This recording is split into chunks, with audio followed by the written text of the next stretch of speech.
best they can to de-escalate the problem. But the issue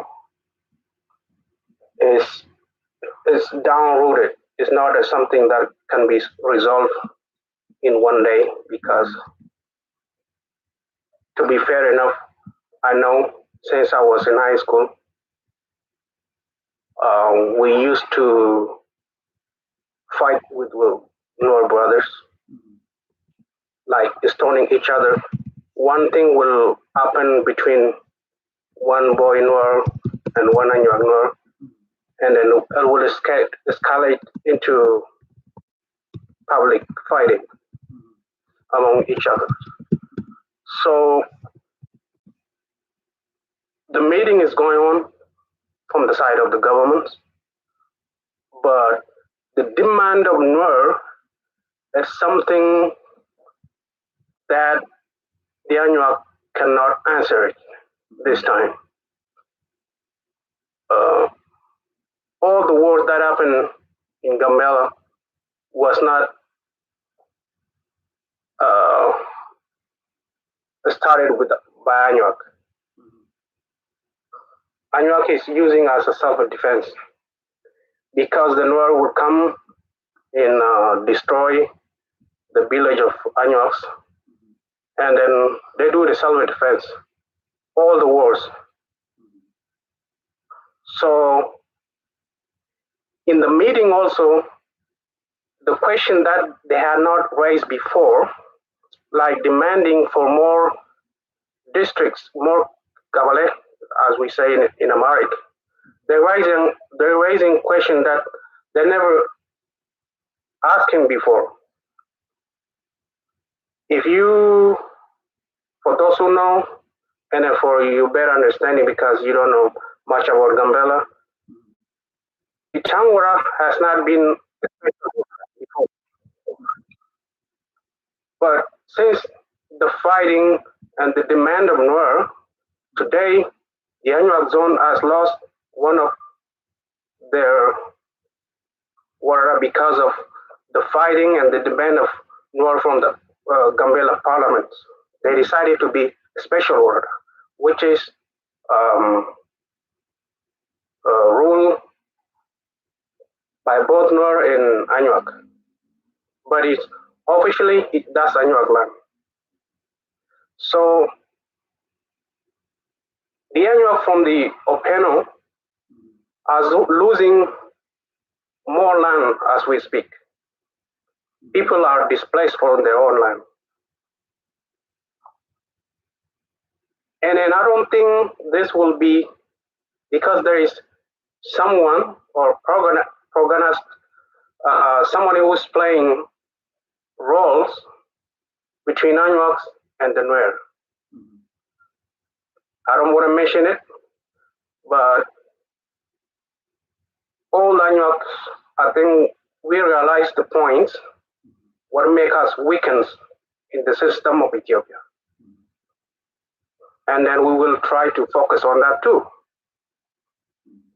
So I know some of these people, let's say, if I just step on your feet, I will apologize, I will say sorry. You never see any NUER who can say, we apologize for what we did to you guys. You never heard from them. Even the little ones in North America, they have the story from childhood that ANYWAA is your enemy. But we never raise our kids like this. That's the biggest problem. If you follow their websites, Facebook or any website, even some of their mission, they succeeded right now. Since maybe 1958, they succeed because they just follow something. They don't need peace, but they need the land. So that's what we realize as a new generation now. We realize, and we don't care because the federal government, when they come to gAMBELLA, they're not really doing to de-escalate and make peace between these two people. At the same time, they're loving the NUER people. NUER people in whole North America, they contribute a lot of money and loving the defense force and all kind of government sectors. And they keep shut their mouths when they get down in gAMBELLA. We know this. That's the only thing I can see, bro. Okay. I have a question to you. Before that, everyone joining from Facebook, thanks for joining. Those who are joining from YouTube. We're having a conversation tonight that's more leaning towards a solution.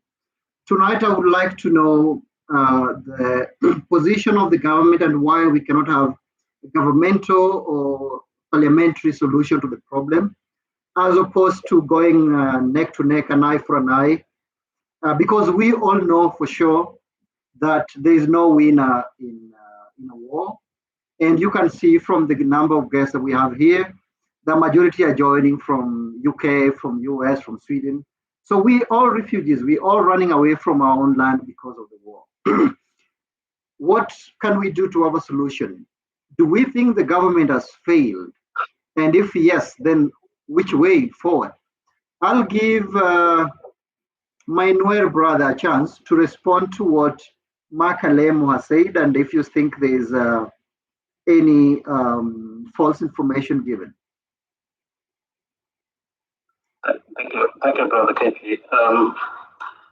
I will be as fair as possible, by the way. I don't want to be one-sided, but I'll try to do my best to also explain some of the things that that I find bad from the ANYWAA side. So let me start this way. I would say yes, ANYWAA welcomed most South Sudanese refugees who came to Western Ethiopia to seek refuge. That's completely true. No one can deny that. The ANYWAA also welcomed, the SPLA, the Sudan People's Liberation Movement, in the 80s. They welcomed them. They settled in part of the ANYWAA land. That's completely true. No one can deny that. That's one positive thing that people should also. That's one positive credit that people should also give to ANYWAA. I completely agree with that. I do, and I completely do. With all of my heart. But there's one thing that I wanted to explain to you, my brother. The ANYWAA, they have this history of people taking over their land. That's something that everyone knows. I know it myself, even if I'm a NUER. They have that kind of history with them. They took that history from the places where they first settled and then left and then went up to Western Ethiopia. And one thing that they always try to see as a solution to, people that they think are taking over their land is, as you said before, they don't choose, to seek legal process of, trying to acquire whatever is taken from them. ANYWAA as a habit of taking law into their own hands. Let me start in the 80s when the SPLA were in Pinudo. The SPLA, the Sudan People's Liberation Army. The liberation movement. Yeah, the liberation movement, the first army that went to the bush to liberate South Sudan. They settled in Pinudo. They had a base in Pinudo. There's a river in Pinudo called Baro. That is Gilo. Gilo. That is a river that is a part of ANYWAA land. The army would always go to the river to take baths in summer, and this river has got high shores. When it's summer, the water settle down, and you would find it's the side of the river are very high, where people would jump from the side of the river down to the water. The soldiers use that. They go there to wash their clothes. They go there to take baths. ANYWAA would always do one thing. They would put a lot of his spears inside the water, down there in the water, because they are not okay with the soldiers, taking shower there. They are not okay with the soldier being in their land. They are not okay with the soldier taking their mangoes, their things that they cultivate alongside the river, because the ANYWAA always, are people that live alongside the river. They don't like that, but they don't have ways to express it, because there's no legal system, They would always go to the river, put a lot of his fears inside the water, and then when the soldiers later come and jump inside the river, you know what would happen? You would jump onto the sphere, then that's it, you are dead. It happened most of the time, and people were pissed off. That's why in the 80s, the SPLA committed a genocide, which I don't even support as a NUER, which is not okay, because you can kill people just because certain people committed a crime. That's not okay, because more of the people who died at that time, they were not part of the plan. Those who did this were the wicked, individual in the ANYWAA society. It resulted in massacre where a lot of ANYWAA were killed. They have that history. I hope most of them here knows that. It was because, they tried to, certain people try to do certain things that are inhumane. Yes, someone is taking your thing, that is not okay. Yes, someone is in your land, you don't want that, that's okay. But you can express it by doing that inhumane thing, I'm not saying that it's okay that they are killed. It's not okay. I don't like it. I wouldn't even wish it to my people. Okay? That's one thing. That's one weakness from ANYWAA. They took that into their own hearts. Where in 2003, in the camp, we are refugee states because there's a big camp in Pinudo. We are near Dinka, some other ethnic group states. The Dinka, they have their own location. We call it Block 12 at the time. Because the ANYWAA have this kind of rage where they say the soldier who killed them or massacred them in the 80s were Dinka, because the leader of the SPLA at the time was Dr. John Grandemavio, who was a Dinka. Then they put that into their own heart. They hated, the Dinka because of the massacre that was done to them, which is also legitimate, because if someone kills you, you always have that kind of hate in your heart. You know what they did in 2003?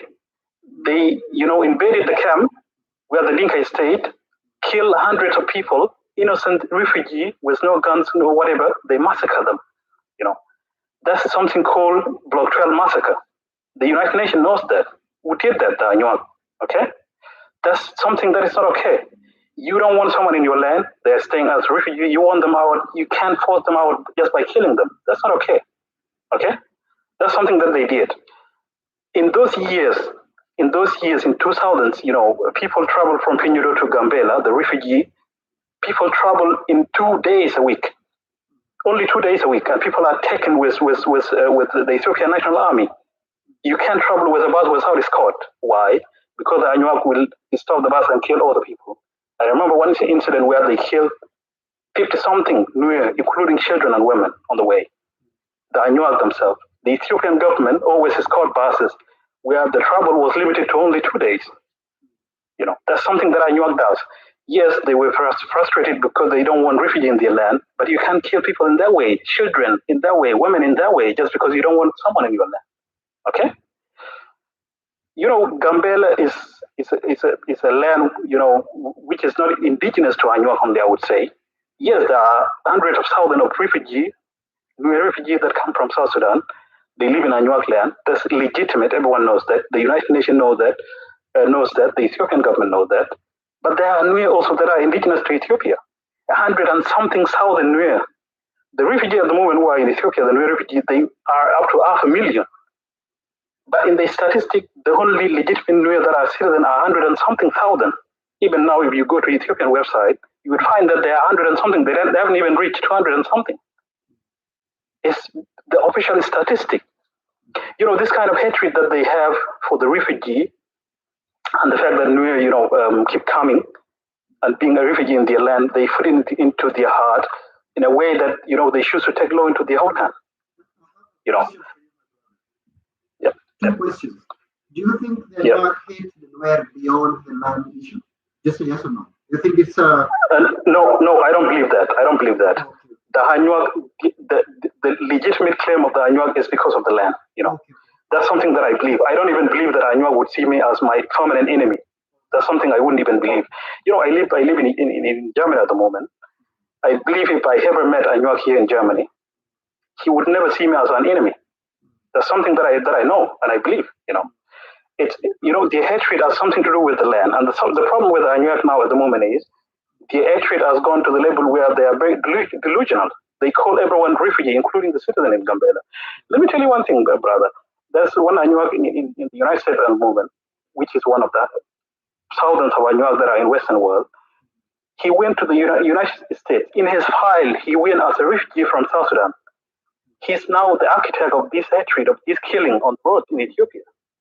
Most of the ANYWAA in the Western world at the moment, including my sister here, if she's from the Western world at the moment, she didn't go as Ethiopian. She went as a refugee. Most of the ANYWAA, I would say 99% of them. So why would you even try to accuse someone of being a citizen of another country when you yourself claim to be a citizen of that country that you want someone to go back to? That's something that ANYWAA do not even think about. Yes, refugees are in your land, but you don't even use the legal process. Ethiopian government is not like South Sudanese government, where people are ruled through tyranny. The Ethiopian government listens. If ANYWAA were to use a legal process, I would say, trust me, I know ANYWAA never took this case to the federal court in Addis Ababa. They never took that there because they always take law into their hand. Let me tell you this, brother. ANYWAA were massacred in 2003. They were massacred by the former Ethiopian government, which was from Tigray People's Liberation Front. They were massacred in 2003, which is also inhumane, which is not okay. I don't even support that, and I condemn that in any way. They were killed because they were killing people on the way, because they killed a big official, the United Nations official. How many people, the UN official, were killed by ANYWAA on the road? Many of them. They even killed Indians, the investors who came to Gambella to cultivate palm. They killed them. So ANYWAA have this kind of habit of, taking the law into their own hand. That is their weakness. That's something that I don't even understand from them. You can, and let me tell you this, brother, ANYWAA brothers. This is my last word here. Can you stop this guy lying too much? He's an adult. Let him just because otherwise you'll accuse me of bias and you'll accuse you of bias and then we'll not have a conversation. Thank you, brother. This is going to be my last word. Yes, brother, you said something before you even brought everyone in here. We have a problem as black people. We have a problem as Nilots. We don't have culture of settling things in a peaceful way. Why? Because, through many decades, through centuries of fighting, among each other, through, bringing up children in a fight, in a conflict, people have begun to use this kind of, of violence as part of culture. People see that as culture. People are, forever, enshrined in this kind of hatred and violence. That's one of the reasons why we are not able to solve our own problem. And let me tell this my last sentence to ANYWAA. Taking laws into your own hand will never solve anything. Trust me, NUER very well. They don't run away because they are being killed. The more you kill them, the more they're gonna, continue to do whatever they are doing. So if you want this problem to be solved, differentiate between the NUER refugee and the NUER citizen, take your case to the federal government of Ethiopia. It's gonna be solved. I would even stand with you on that. But if you keep killing people on the road, including women and children, you're not gonna achieve anything.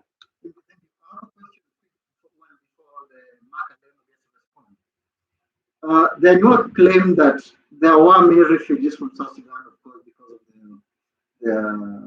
the unrest, the war that was going on between the Dinkas and NUER.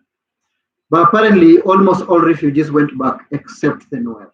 Is that true? That's question number one. Question number two is, you say that the ANYWAA even killed the Indian investors. That's to imply that they are violent. But they could equally say, but the NUER also have a problem with Dinkas on the other side, so they are the violent ones. So could you respond to the two? And then I will give Mark Alem a chance to respond. Thank you. I will respond to this. Most refugees in the Western Ethiopia and Gambella from other ethnic groups were originally not even many. I remember those who live in Block 12 at the time, the Dinka, they wouldn't even reach up to 50,000 or something there. So I would say yes, most of the refugees in Gambella at the moment are NUER, but it doesn't mean that there are no other ethnic group in Gambella. That's my question. But that's my answer to that. The thing is, the conflict. Let me tell you this. I always love to give people their fair share of credit. The conflict that's going on in Gambella at the moment, what fuels it is the fact that the NUER takes law into their own hand. Let me tell you this about Dinka and the NUER. Dinka and the NUER, they have one culture, which is do not kill people in cold blood. Do not kill, like Anakan, if I went to the bush and find somebody, helpless person, I wouldn't kill that and behead that person and then bury that person. That's cold-blooded killing. If I find a woman, the Dinka do not do that. The NUER do not do that. That's their culture. But when it comes to, to what I've seen from ANYWAA in the 90s and 2000s and even up to the moment, which is not all the ANYWAA, there are good ANYWAA out there that are incredible people, I would say. But there are evil ANYWAA out there that would get a child and behead that child. That's something that is always evil from ANYWAA side. Thank you. I think you needed to respond. Okay, thank you for giving me chance to respond to this. Oh, brother NUER. I think the accusation that you bring it to my people, I don't know exactly, because at that time I was a little, especially. I think you just talking about the massacre that happened in Pinudo, which was in the Derg regime. I don't know. I may be at that time 7 years old or 8, but I don't think my people did anything wrong except accepting the NUER or any Sudanese refugees settled in our land in order to establish and then go back and fight against the enemy, which is the Arab people.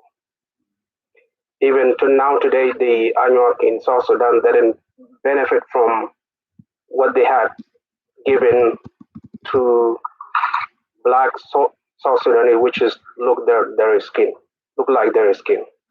So I will leave that to you or anybody that know more history about what happened in Pinudo at that moment, because I don't know anything about it. But in reality, the refugees in Gambella, we cannot compare it with the rest of the refugees either in Uganda or Kenya. I never been in Kenya. I never been in Uganda. But from people that I heard, or my people who live in Kenya, if they want to come to the city, they have a paper from the United Nations or where they settle, a permission to go to Nairobi. But the NUER people in whole refugees camp in Gambella, they don't even need permission to come to downtown Gambella. I would love if you know your people have a permission whenever they travel from one city to another. Let me raise these things. If you know that during Prime Minister Alamariam, because they know the United Nations is running out of money, they come up with the idea that the refugees has to be reshuffled among the community, the host community. What they did to the NUER people, they give them a citizenship, all the IDs to be to be Ethiopian citizens. We don't have problem with that, but we requested so many times. Even our representative from the House of Representatives of ANYWAA from Parliament, Ethiopian Parliament, had talked so many times raising this question, but they don't want to respond to it. No answer for it, because Ethiopian government is getting millions of dollars hosting South Sudanese refugees settled in Gambella.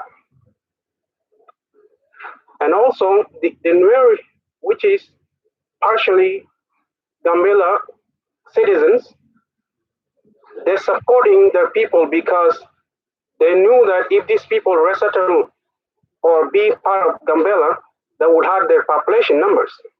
Who's the beneficiary? It's the NUER people. We, the ANYWAA, we don't want that. We don't want to be a minority in our land. That's the truth. So the reality, if these people want peace in Gambella, in my idea, I guess they should relocate. If not somewhere in Ethiopia, they should take it to NUER zone. I think they have plenty of land that can occupy their tribes from South Sudan. That's one of the things. Okay. Thank you so much. I think I have a question to the ANYWAA. The problem here is land. The problem is being a minority in your own land. My question is, I hope Cham family will answer, or any ANYWAA with the right answer. My brother, sorry to interrupt. Okay. Before you, there's two things. The other brother did not answer. Can I please wrap on that one? Because I know when sometimes people jump on something, people will go back again to repeat the same thing. Yeah. Sorry, just give me 1 minute or 2 minutes.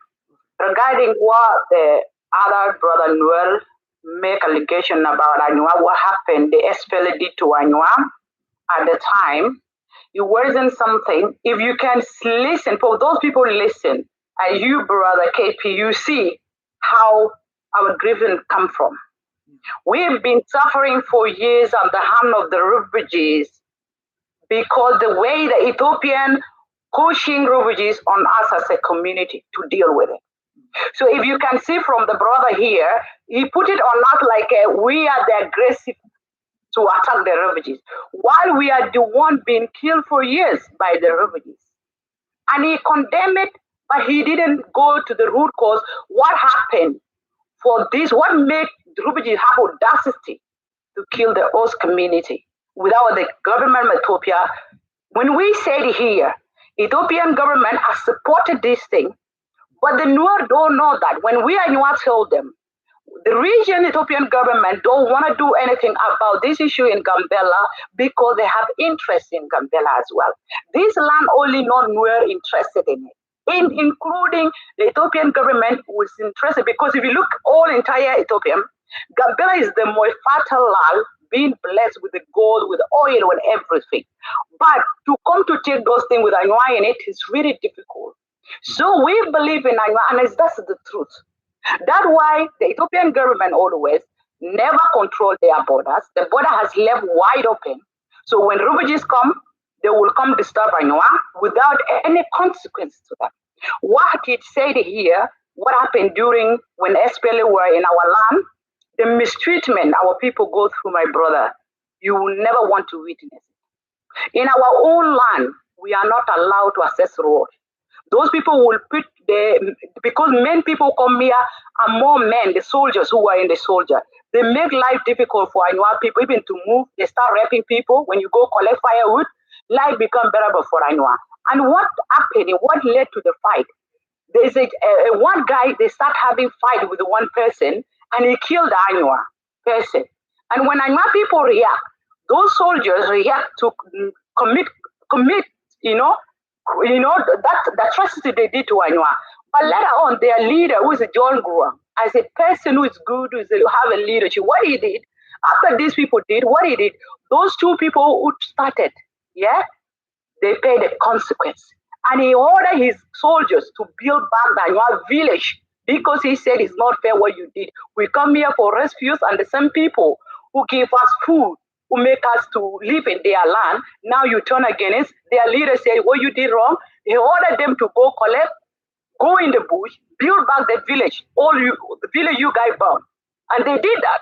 That means ANYWAA never did anything. ANYWAA was wrong by them. So when it comes to what he claimed, the other one, he said it happened in another camp. Those are South Sudanese ANYWAA, and then Denka, who is also, and including NUER. And that thing is happening. Whatever is happening in the camp, there it has to not do anything with Ethiopian. It happened in their camp, they fight there, and then that is what happened to them. It has nothing to do with Ethiopian because that has happened between South Sudanese and South Sudanese. Leave it at that. He claimed a lot of things that ANYWAA murder people in cold blooded. That is untrue.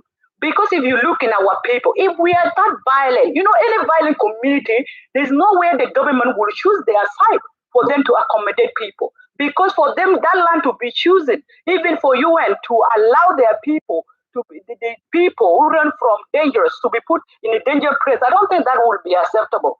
But the problem here is just other community don't accept the fact that this ANYWAA community had got standard for was saving South Sudanese for years, including NUER, who today will turn their back. If you look at the history of NUER, NUER are the one getting favor from ANYWAA community more than other community. Because the time the SPLA people arrived in Gambella, they say other NUER who arrived before in 1950 something as a refugees from Anyanya 1 and Anyanya 2. So when Denka come for the first time, they already see that ANYWAA and NUER, they're already here together. And you can see that ANYWAA have relationship with the NUER from Akoba in South Sudan. NUER did not become a stranger to ANYWAA. NUER was the one gave her the favors from ANYWAA. NUER are the one who live with the other people, being allowed some village who live there. But if you look at today, it will never come out from their mouth to say that ANYWAA did good to us. What they claim, we murdering them on the road. But if you look at it, most of the thing I know is hard when people talk, but people like this one heard from other people. But you look what ANYWAA went through.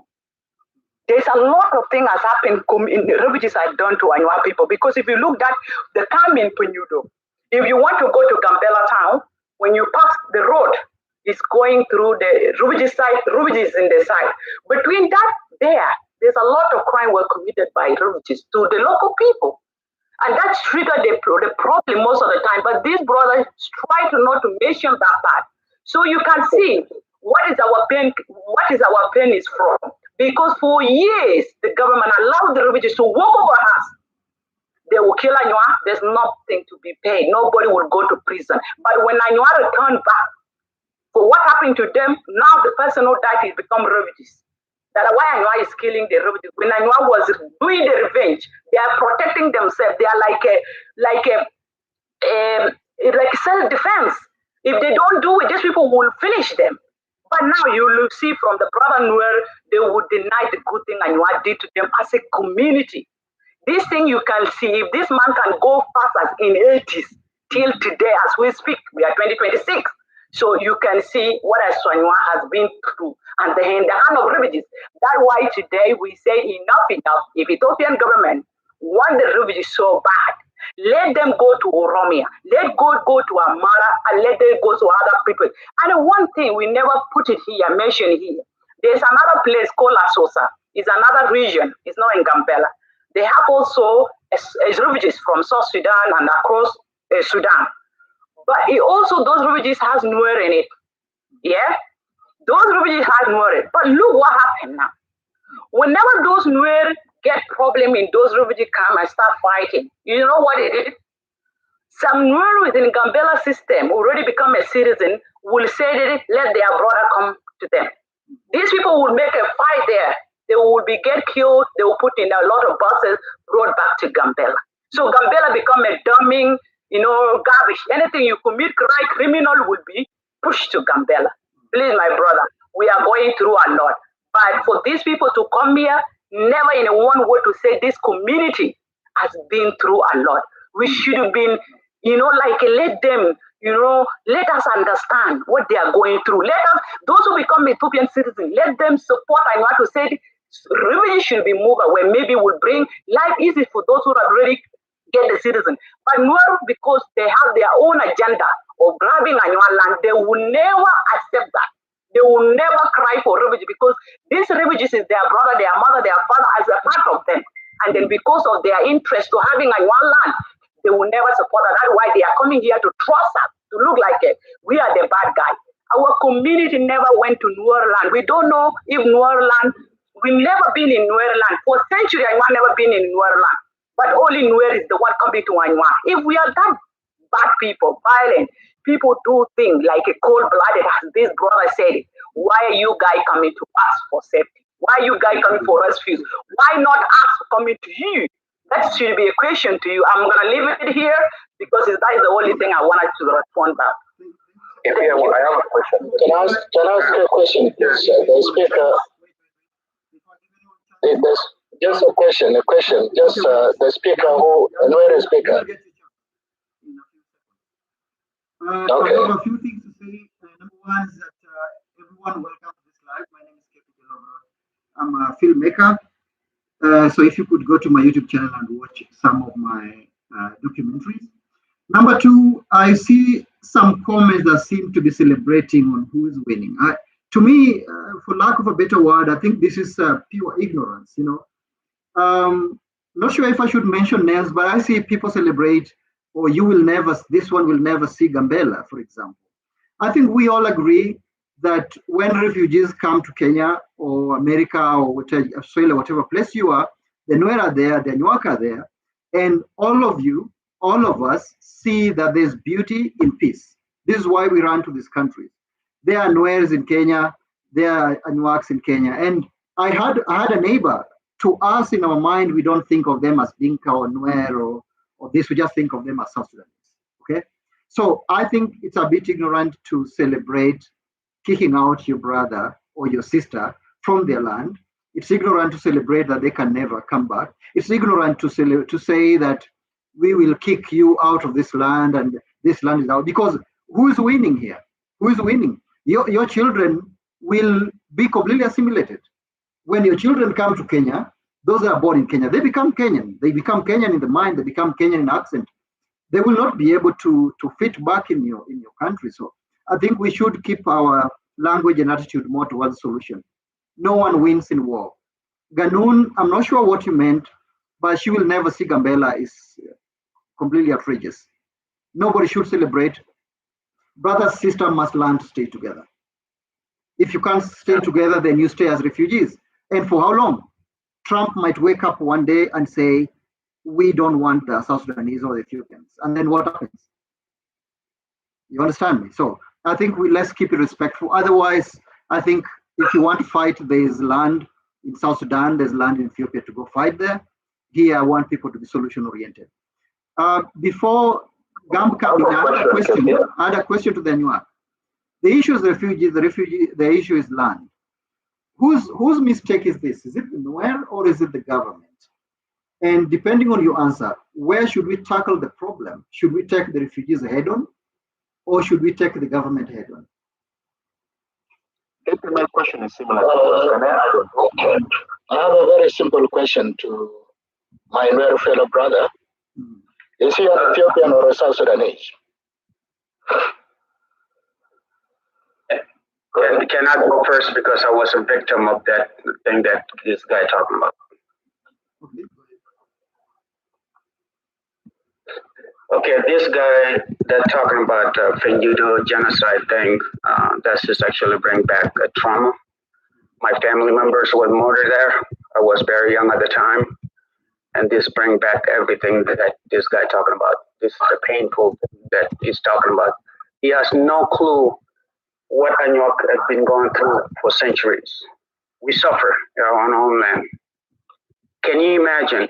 You welcome people, you feed them, you give them a shelter, and all of a sudden you are not allowed any activity. They put out a checkpoint where you cannot cross. When you're gonna go cross it, you're gonna be beat to death. And your children, your females are gonna be raped. You can't go collect firewood. You can't go hunt in your own land. You can't cultivate. Can you believe that? Can you imagine that trauma? When you welcome people that are stranger, feed them, give them a shelter, all of a sudden you're not allowed to do any activity in your own land. Can you imagine anybody that got a home right now? You welcome me in your home. You feed me. You give a place to sleep. You give me a bedroom. All of a sudden, I'm going to say, this is not your home. You got to get out of here and start killing your children. Can you imagine how painful that is? This is what this guy is talking about right here. I'm a survivor of Peñudo when I was very young. My family member was murdered there by a refugee.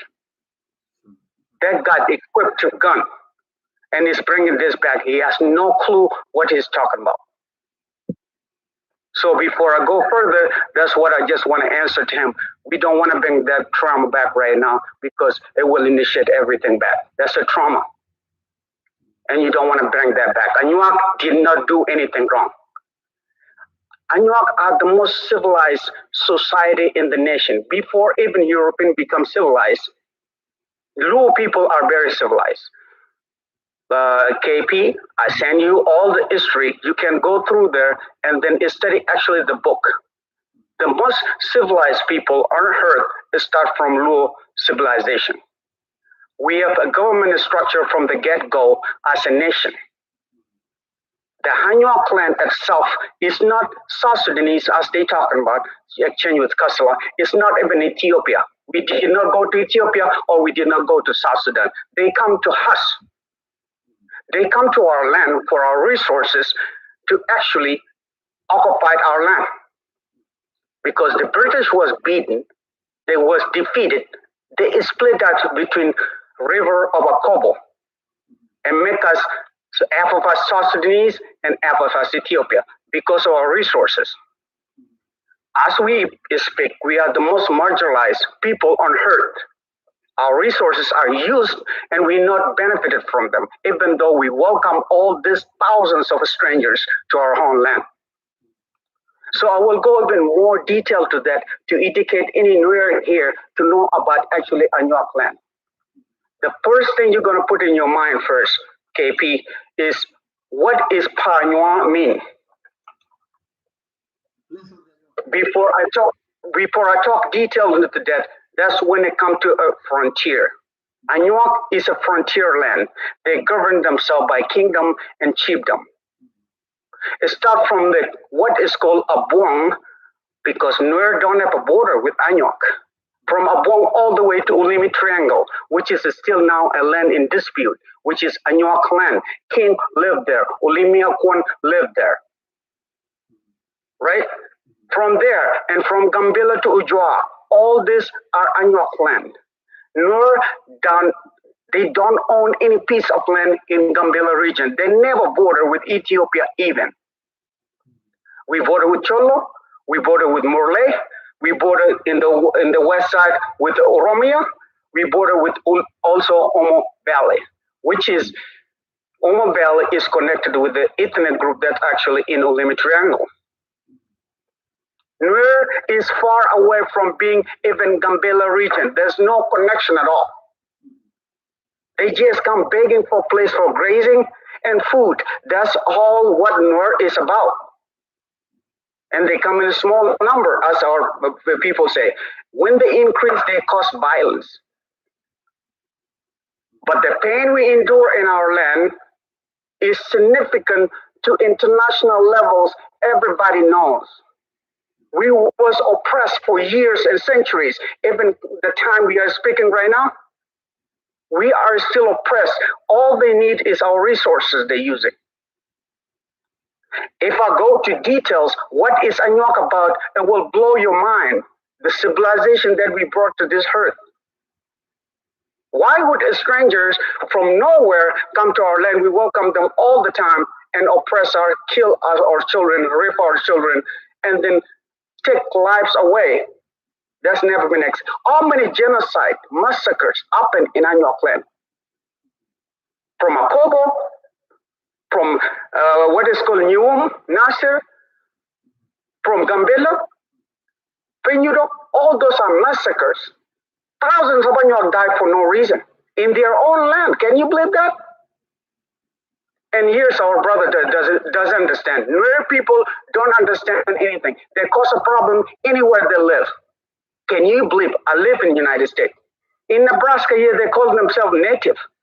How can you be a native? Even Indian, even white people, they don't call themselves native. In United States, you're not a native in the United States. You don't have no damn land here.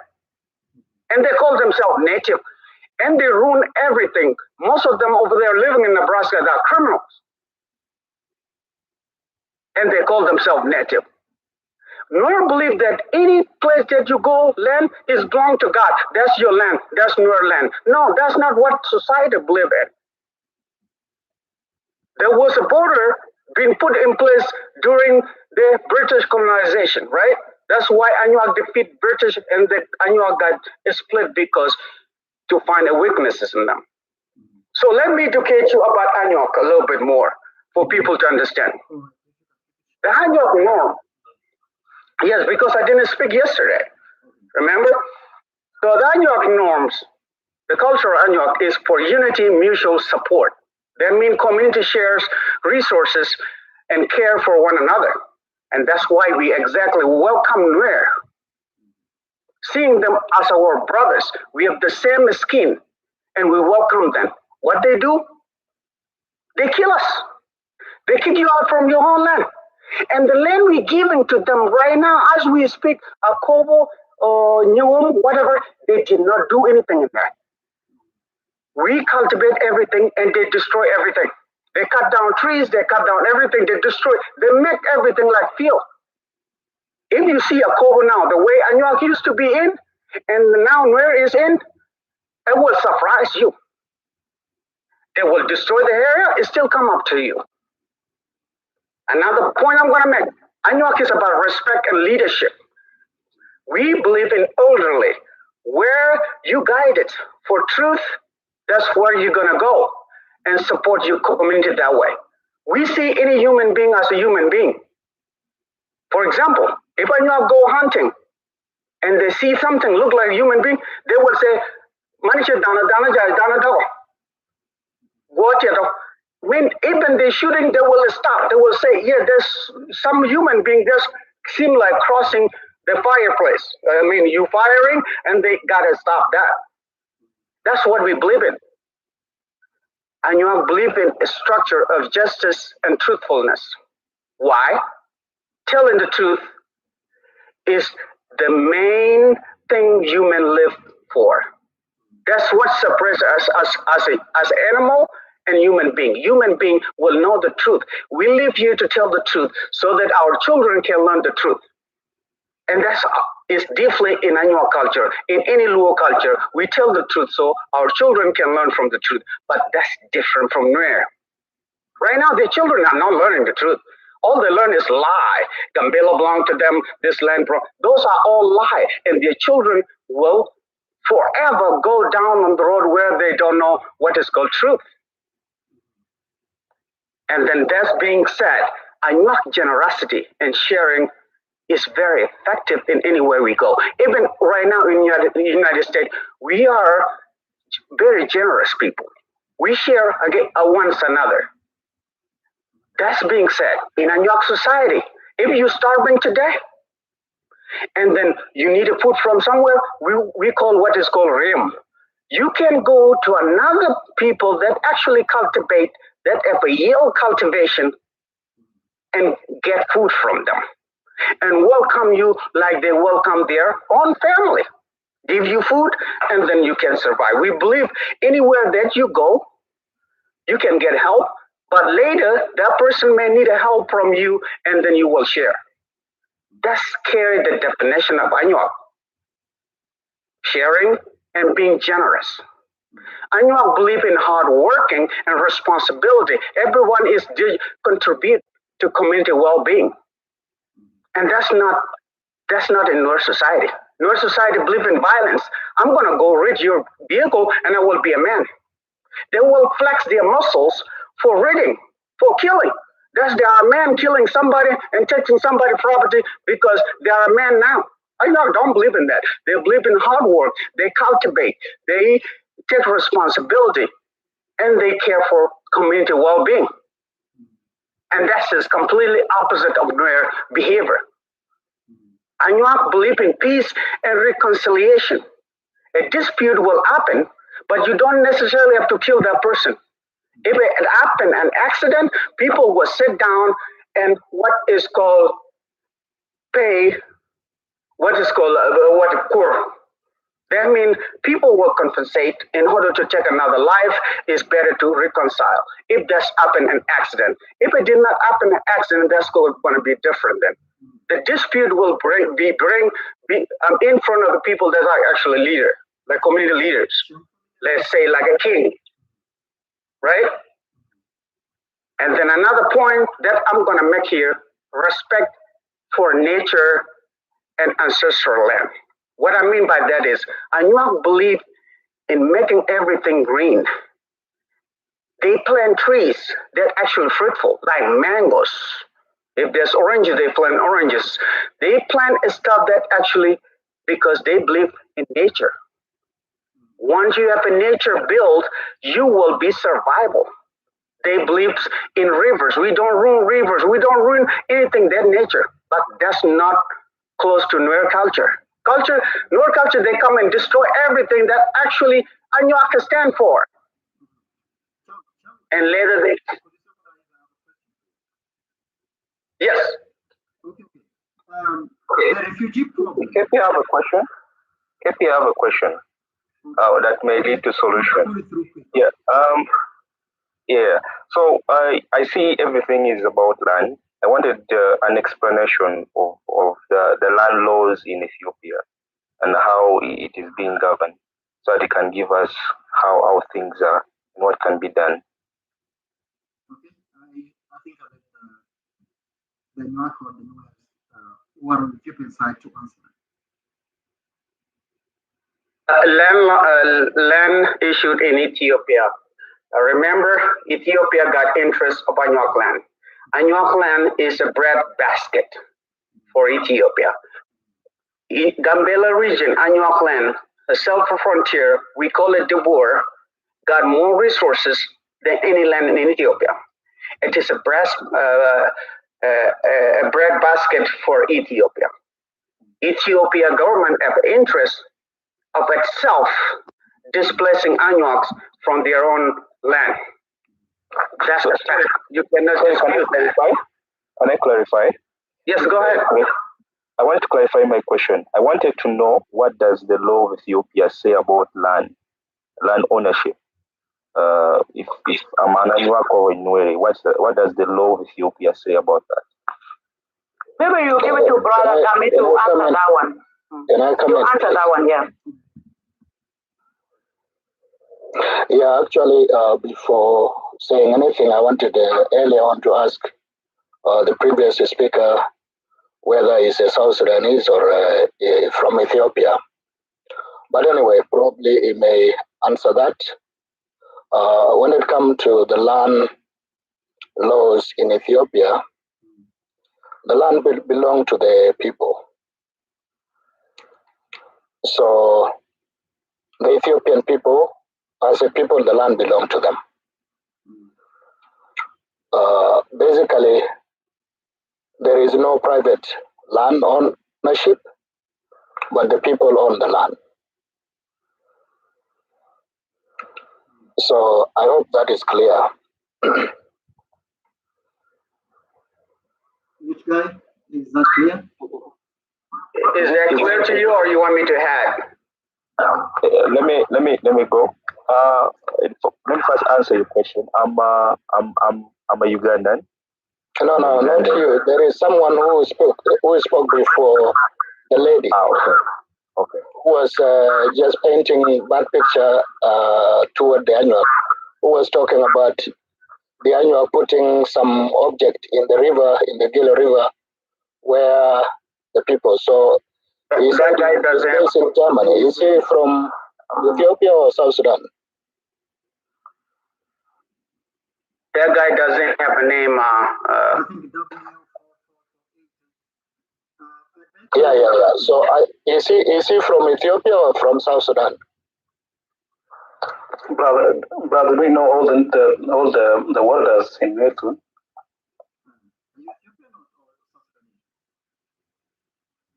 I was born in Makot, Pulkot, which is not far away from Eton. You don't have a land there. You're not Gambella. The thing is, I don't want to say something that I just want to know that he exactly knows Gambella himself, because the thing is, the ANYWAA are very, very confusing. You will see someone advocating for land in Gambella while he's a South Sudanese. That's something you guys do not even tell.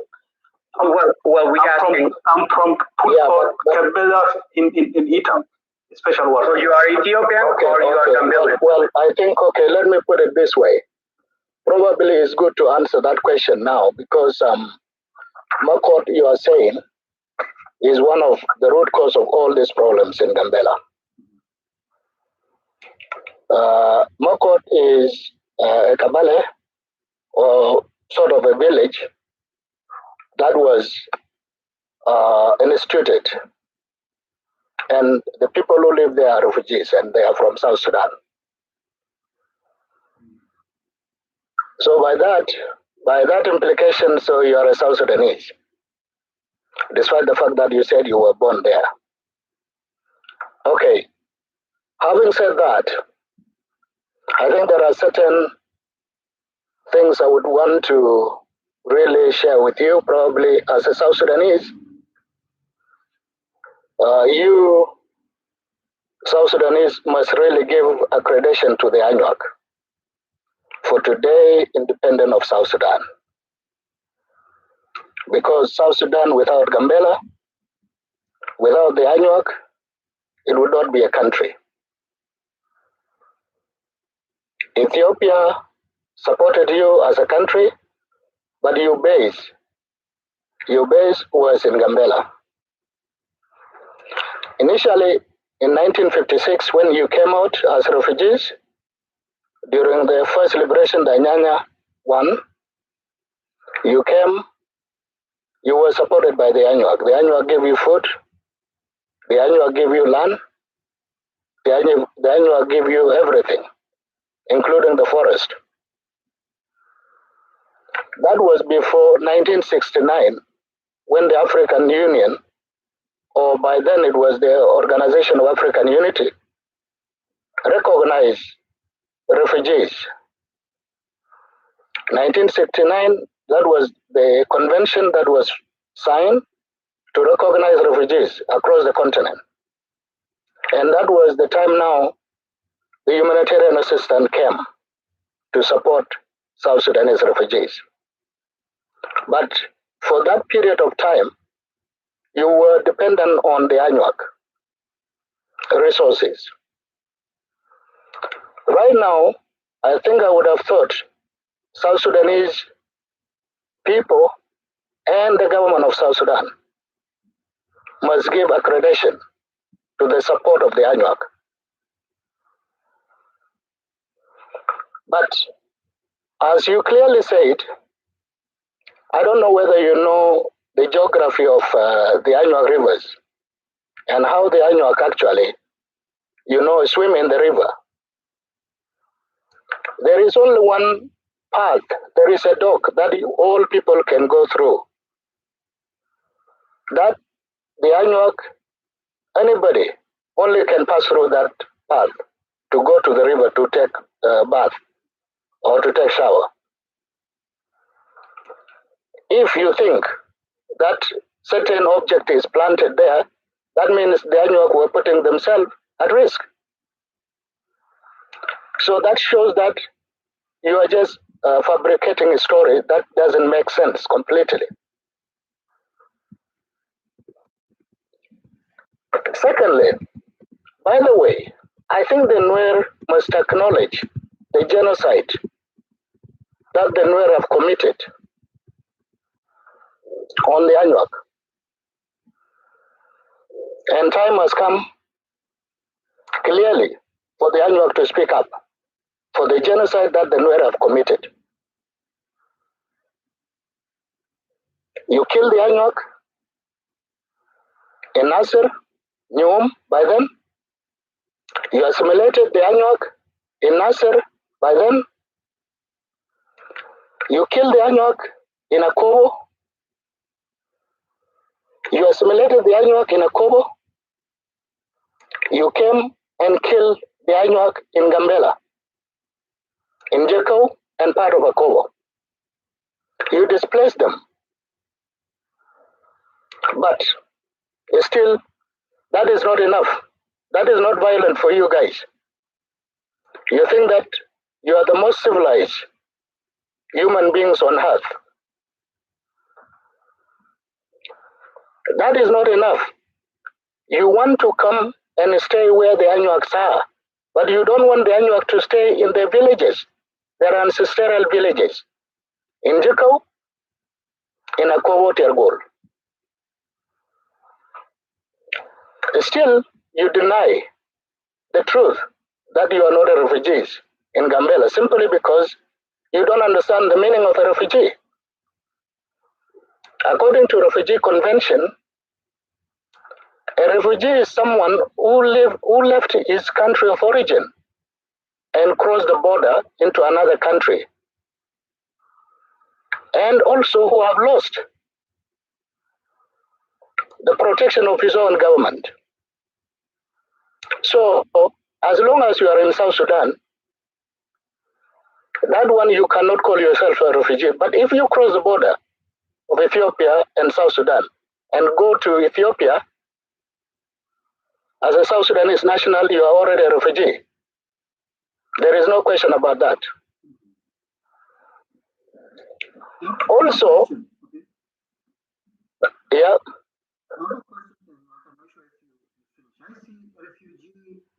I will finish. Issue. Okay, finish, please. Yeah, so with that, I think framing the ANYWAA as if they are the worst and the most violent people on earth, I think it would not really do service to the NUER, who are living on the ANYWAA territory, who are living on the ANYWAA land, and for that matter, it will not solve this problem that we are talking about, because these South Sudanese are the one actually causing problems. We have no issue with the South Sudanese individuals. We don't have even issues with the government of South Sudan. And the issue currently need to be very clear. It is not about SPLM, SPLM. It is about the NUER refugees who are causing problems, who are armed to their teeth, who are causing problems in Gambella that we are talking about. So let's not paint a picture which is not in place. We have no issue with the government of South Sudan. We have no issue with the SPLM, SPLA. We have issue with the White Army. We have issue with the SPLIO, who are sponsoring the conflict in Gambella today between the ANYWAA of Gambella and the presumed NUER of Gambella. So this issue of land is not a simple thing. We all know that. We can also say that the government of Ethiopia is also irresponsible for what is happening, because if it is somebody would have actually stopped all this thing long time ago, the suffering of the ANYWAA. But the Ethiopian government categorically failed to control the border, categorically failed to change the policies of refugees. So I would assume that my NUER brothers and sisters would understand the suffering of the ANYWAA and acknowledge rather than adding fuel on the fire. With that, let me just conclude it here. That you need to come to understanding that the ANYWAA have suffered, so we want you, time is coming actually for you to pay reparation for the destruction that you have caused to the ANYWAA as a people and also the environment that you are destroying every time you come as a refugees. Thank you. Okay, I have a question. And I also needed to let you guys know that I think I have so many things, I might have to sacrifice some spots for NUER. But drop me, even me. I want to my post to be put some ANYWAA. There's a man there called Merumot. If he send a request, could you put in my place, please, so I can go down? I will come later on when people go down. A lot of people had enough, so I will come back. All right.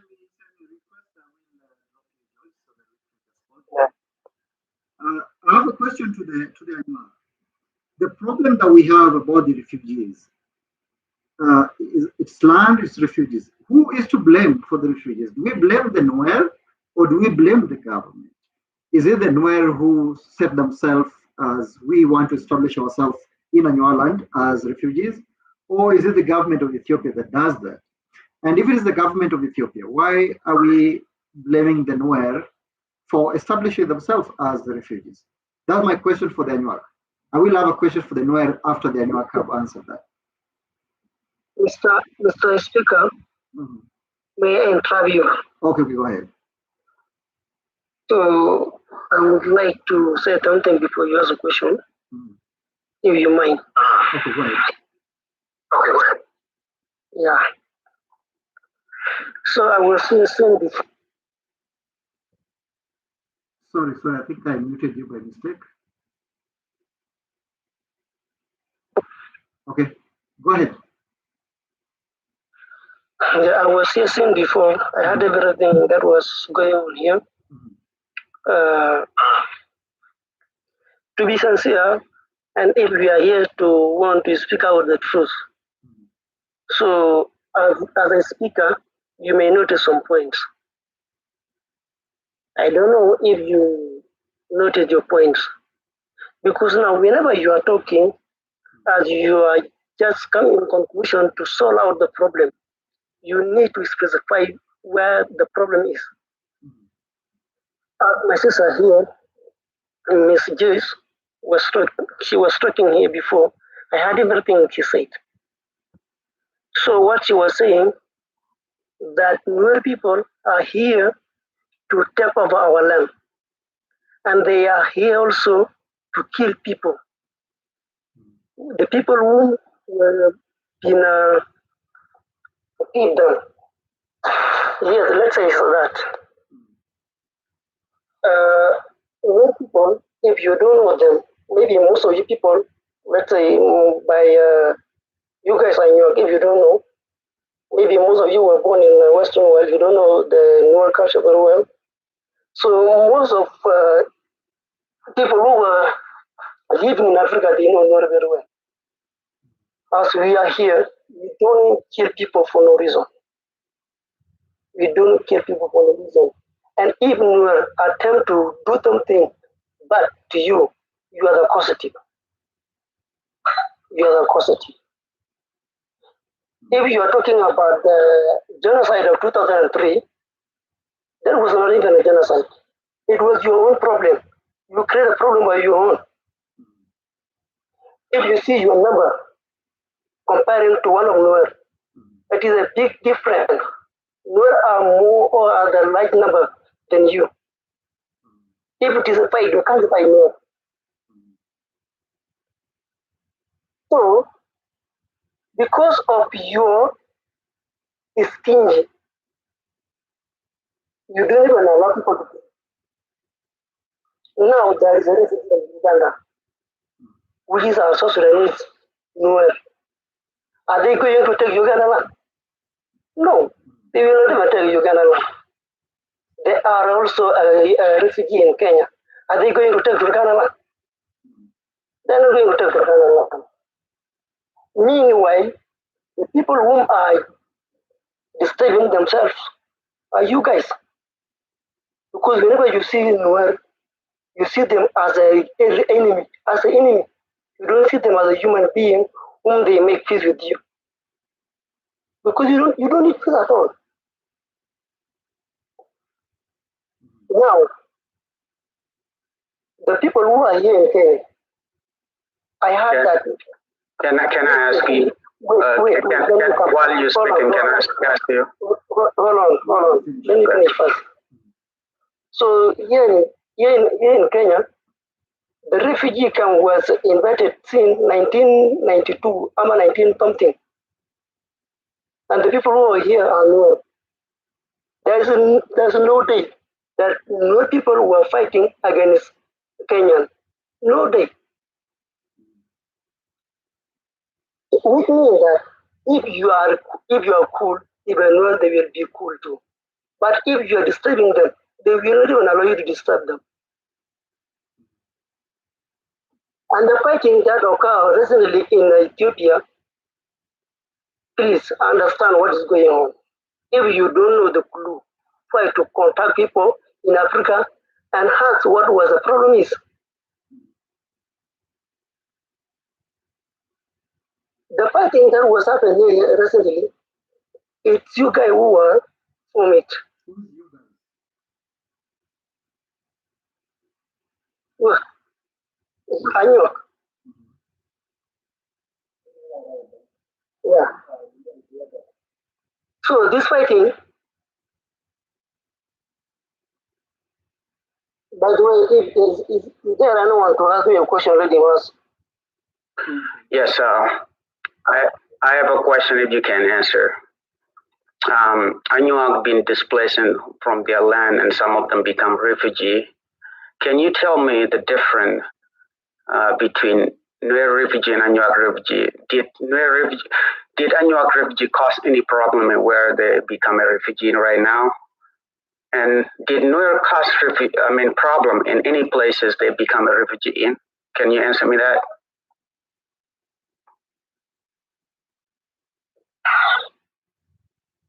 It seems like I told you before.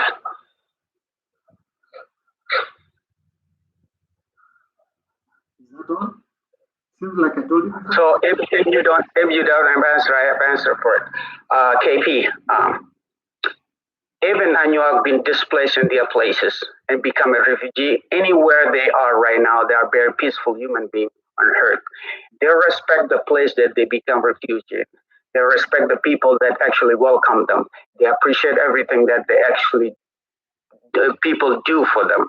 That actually people that own the land.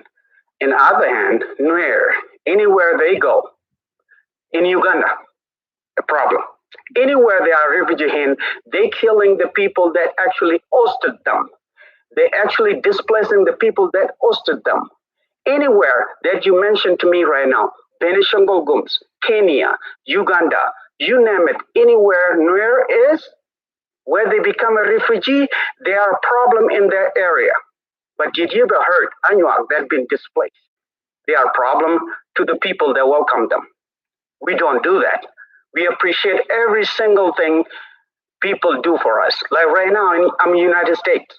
In the United States, right? I respect everything. I'm very appreciative for actually for their Indian land. I appreciate that this Indian land, they give me a peace of mind.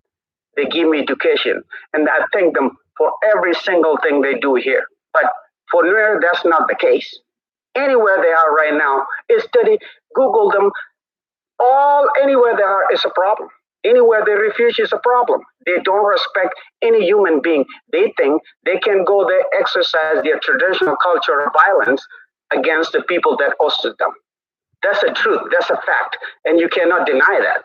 Okay. So who is the problem? Can I say something? All right. Can I ask something on that? No, like you guys need to give other people a chance. Okay, I got a question too. Mine is very short. Just a minute, brother. So I think I wouldn't agree with Cham. Just last year, 2024, a NUER community in Calvaye unalived 4 to 3 people in Calvaye, unalived the NUER people in Calvaye. So if we wanted to wipe you, if we wanted to wipe you guys, we would just wipe you out of existence in Calvaye. But we chose not to do that because we have the numbers. Yeah. Even if you guys unalived our people, we chose peace after all. I want to add let me talk. It's my turn. So we chose peace after all. You know, most of you ran away, went to Wiru and stuff like that, went to Dadaab, but we never did revenge. We just chose peace. And KP, let me ask you something. Ever since you started this panel and this discussion about the NUER and the ANYWAA, the NUER seems to stretch their hand for peace and negotiation. Yeah, we believe that the ANYWAA and the NUER can live together. But in the other hand, the ANYWAA, you can see from their tone, they always choose violence. You know, they just point fingers, yeah? Yeah, they chose violence. They're talking of, if you guys don't do this, we will do that, threatening people. In Gambella, we have the numbers. If you guys wanted war, the reason why we're stretching our hands, it's not that we're afraid with ANYWAA. You guys know the NUER. We never back down from a fight. But still, we chose peace, We believe 2 communities can live together. Yeah. But the ANYWAA don't want to see that. We always come here to look for a solution.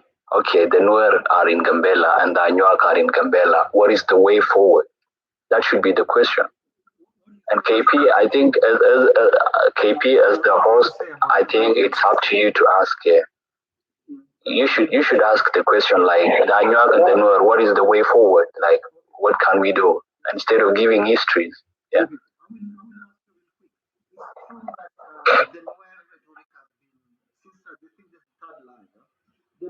have been more towards we can live together. The ANYWAA have been more of enough with our NUER brothers, they need to live.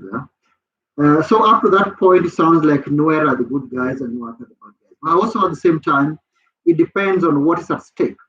If you kill my mother and you ask for peace, then at that point I'll not be advocating for peace. I'll be advocating for revenge. So we try to also look it from the other side. Who is stretching their hand for peace? Did they stretch from Akobo all the way to Gambella? Or did they just keep to where they have been and they're asking for peace? So if the ANYWAA feel like they're being infringed, I might understand why they want to push you out first before they can ask for peace. Because they're thinking, okay, we left Akobo and we moved in. And that was it for the sake of peace. If we shake hands in Gambella, ask for peace now, in 5 years, we might be losing Gambella as well. So I think there are tensions from both ends. I might understand why the ANYWAA might be a bit of, we don't want to shake hands. We don't want to leave these guys. We want to push them out first. I might understand. But again, that leads me to a question, genuine, and also be as honest as you can. The land that the NUER occupy today, has it expanded eastwards towards Ethiopia? Is there a time when Akobo, or I think there was another name for Nasir, but I think I only remember Nasir. Is there a time when this land was occupied by the ANYWAA? Okay, I'll answer that. A country always knows its people, right? Like the Kenyan government knows all the tribe in Kenya, and they are documented. The last time I asked you, can you Google who are the native in Gambella? What have you seen? The NUER are the top even, yeah. The NUER followed by ANYWAA and some other, the NUER and the ANYWAA. So the government acknowledge the existence of NUER in Gambella. The government acknowledge that the NUER are the citizen of Gambella, but ANYWAA they don't want to put up with that. Can they have a problem? No, let me talk. He asked me a question. If the ANYWAA have a problem, like if they say they're civilized, yeah, that's what I'm saying. There a time when Nasir, Akobo were occupied by the ANYWAA, and they have been pushed out. Just a yes or no. I think that is a theory without no proof. Just like the fact that the NUER people originally came from Barkazel, right? Yeah, that's true. But today is just a history. Today. I have a proof later when I speak. No, let me. I know you're gonna speak. Let me speak. I was quiet the whole time, right? I respect everyone here. So when it's my time, you guys need to do the same. So the Luo migrated from Barkazel. Like KP, can you go and claim Barkazel today? Because the Dinka are there. Yeah. Some of the Luo are there. The only Luo tribe which is there is Jurchol. Yeah. But most of the majority of it are Dinkas, right? You cannot go and claim it. Same thing to Nasser. Nasser actually it belongs to NUER. Yeah. They gave it a name. Can you go and Google that name? You will never find it on Google anywhere. I'll give you an example of Kenya. This land we call Kenya. I think there are about just 2 tribes that are native to this land. I think they're called, now I forget the name, but I'll get it real quick. They're called Ogiek. Only the Ogiek are native to this land. All the people you see here, the Kikuyus, the Luo, we all came from somewhere, okay? But at the time when the country was formed and called Kenya, we already settled here. I will see in history that where I live in today was initially part of Uganda, but then the British people gave it to the Kenyan side. But this is past now. Now Kisumu, Homa Bay, Migori, these are Kenyan lands. So I consider myself Kenyan because I was born here. My people are here. By the time the countries were formed, they were here. If we go back to migration, then we will even find that the NUER, the Dinka, the Luo were actually one family.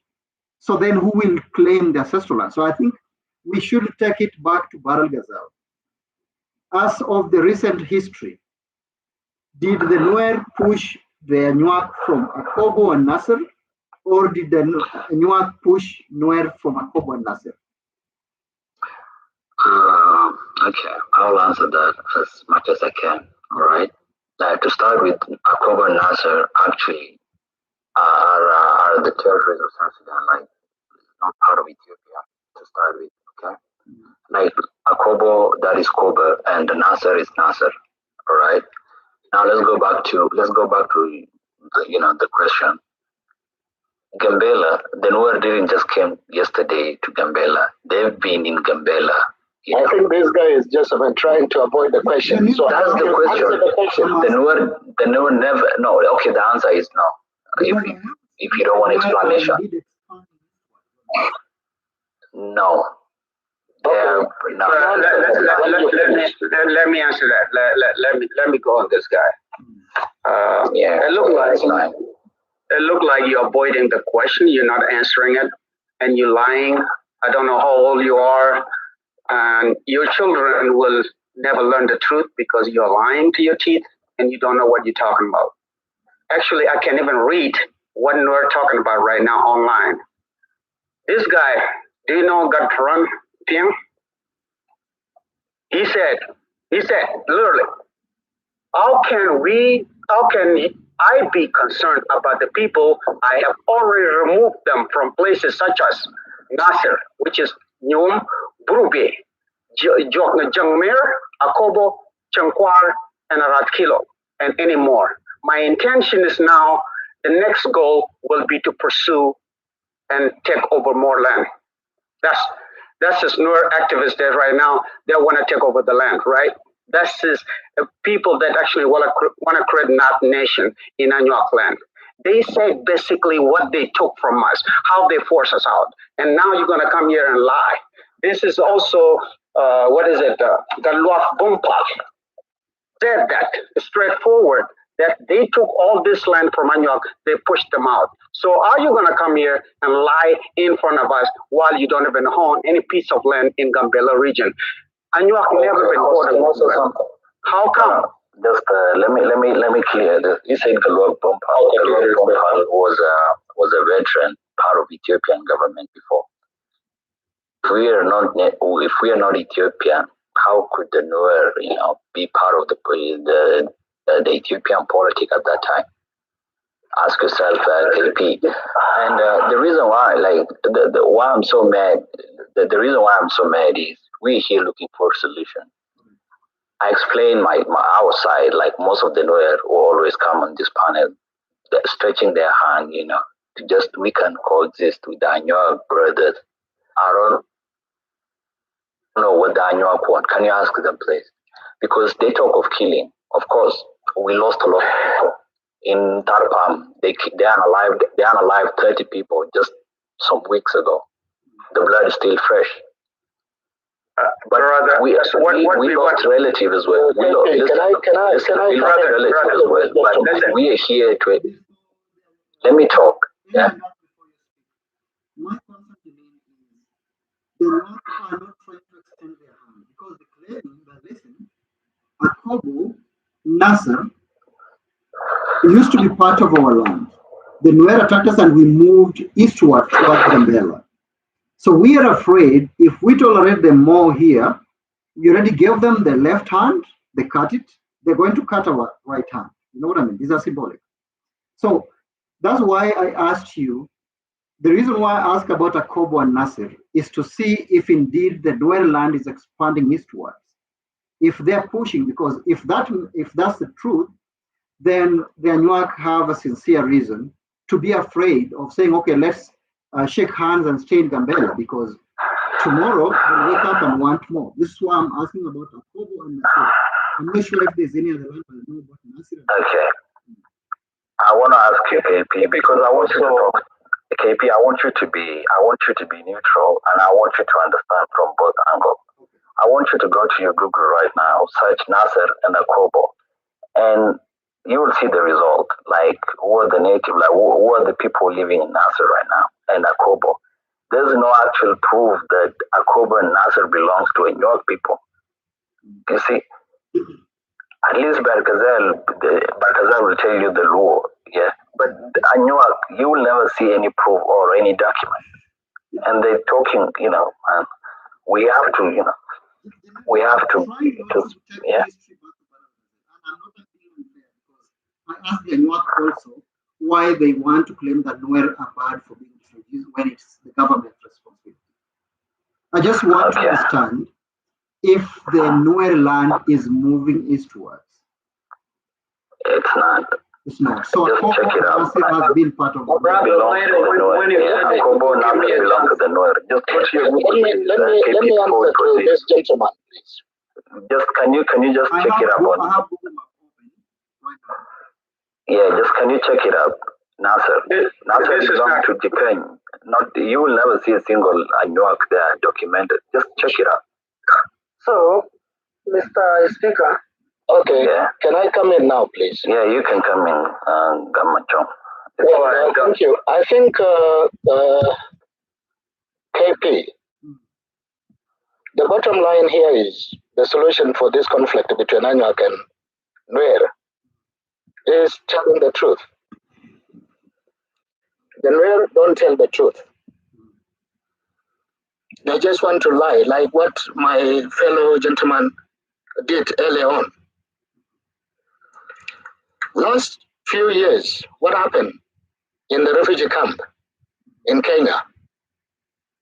How did it start? It was just because of a very small item. The handkerchief that a NUER friend of an ANYWAA boy is stolen. And the ANYWAA boy recognized that on the 20th Refugee Day. And that caused problem because when he was confronted to give that back, he refused. He used violence. And what happened after that? The NUER and the ANYWAA fought. What happened after that? Did not the NUER actually, people all ganged up, the refugees, the Congolese, the South Sudanese, Dinka, non-NUER, all ganged up and they went to beat the NUER. I have the video. Everything is there. So you cannot lie that the NUER are the most peaceful people and they can't fight. Now,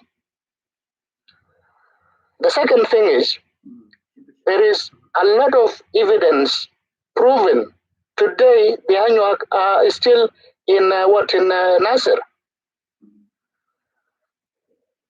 What do you call Nasser?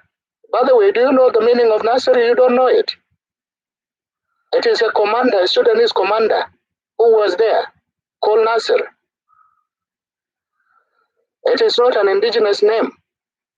The name that the indigenous people used to use something, yeah? It was. Let me just fill you in, right? Let me finish. I'm just talking. That place. Let me talk. Right. Okay. Let me go.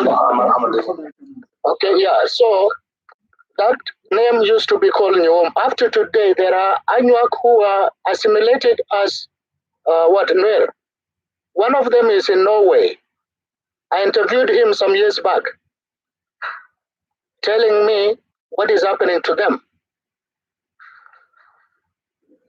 So how can you say that the NUER have not moved eastward? It was in 19th century that you started moving eastward. ANYWAA is just a recent one. I was there when I was young in ANYWAA, where the NUER were very few. By the way, there is a book, the Upper Nile Handbook, shows very well. In 1935, there were only 4 villages in ANYWAA, NUER villages. And the NUER were taxed as ANYWAA because they don't belong to that land. So now, if you want You go and then check that book, Upper Nile Handbook, and then read on a kobo, which shows that the NUER were paying taxation to the British government as ANYWACs. There were very few, only 4 villages at that time. So this is the truth. And if we don't tell the truth, we are not going to solve any problem of this massive scale. So for me, okay, let me wrap up. For me, I think you, the NUER, framing that you want peace. Where do you start peace from? The ANYWACs have accommodated you for all years. Since what? Nasser and Akobo, and now Jakau, and then now in Gambella.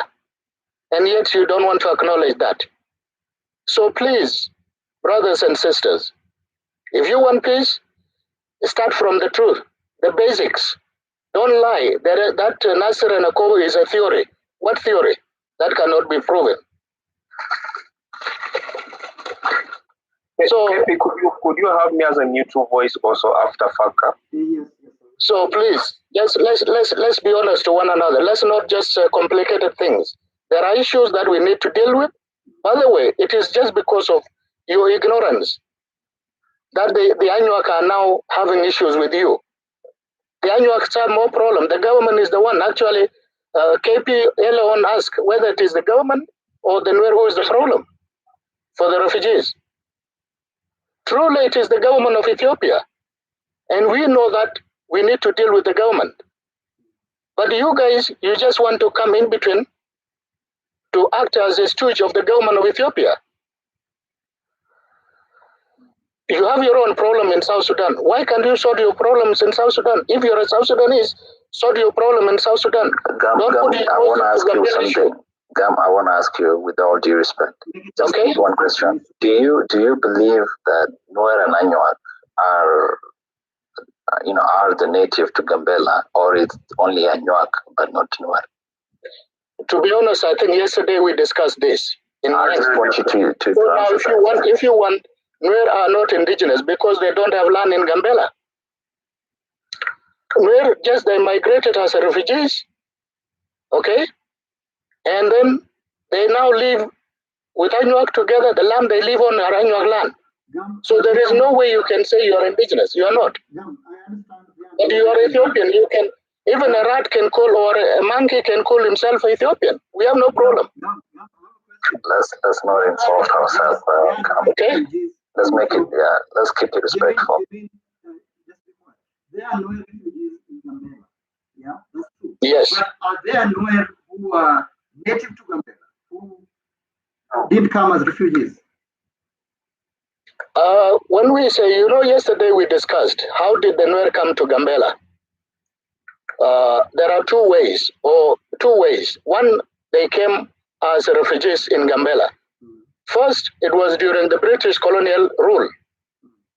When they failed to pay taxation in Sudan, the British then bombed them. And they ran away and they came into Gambella as refugees.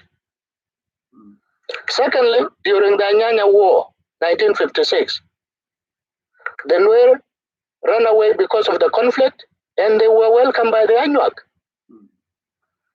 So that was how the NUER came into Gambella today. But in 1902, when the demarcation was demarcated, the NUER were not demarcated in Gambella. They were demarcated in South Sudan. Also, if we can say maybe during this dry season, the NUER were crossing into Ethiopia, into Gambella, looking for greener pasture for their cattle. So that is how the NUER have always interacted with the ANYWAC. They came and settled there. Now we cannot say that they are natives, but they are Ethiopian. We don't deny them. They are Ethiopians. But one thing is clear. Let me say this to my fellow NUER. I think when the ANYWACs, because all of us, the Luo and the Nilotic in general, we used to raise cattle.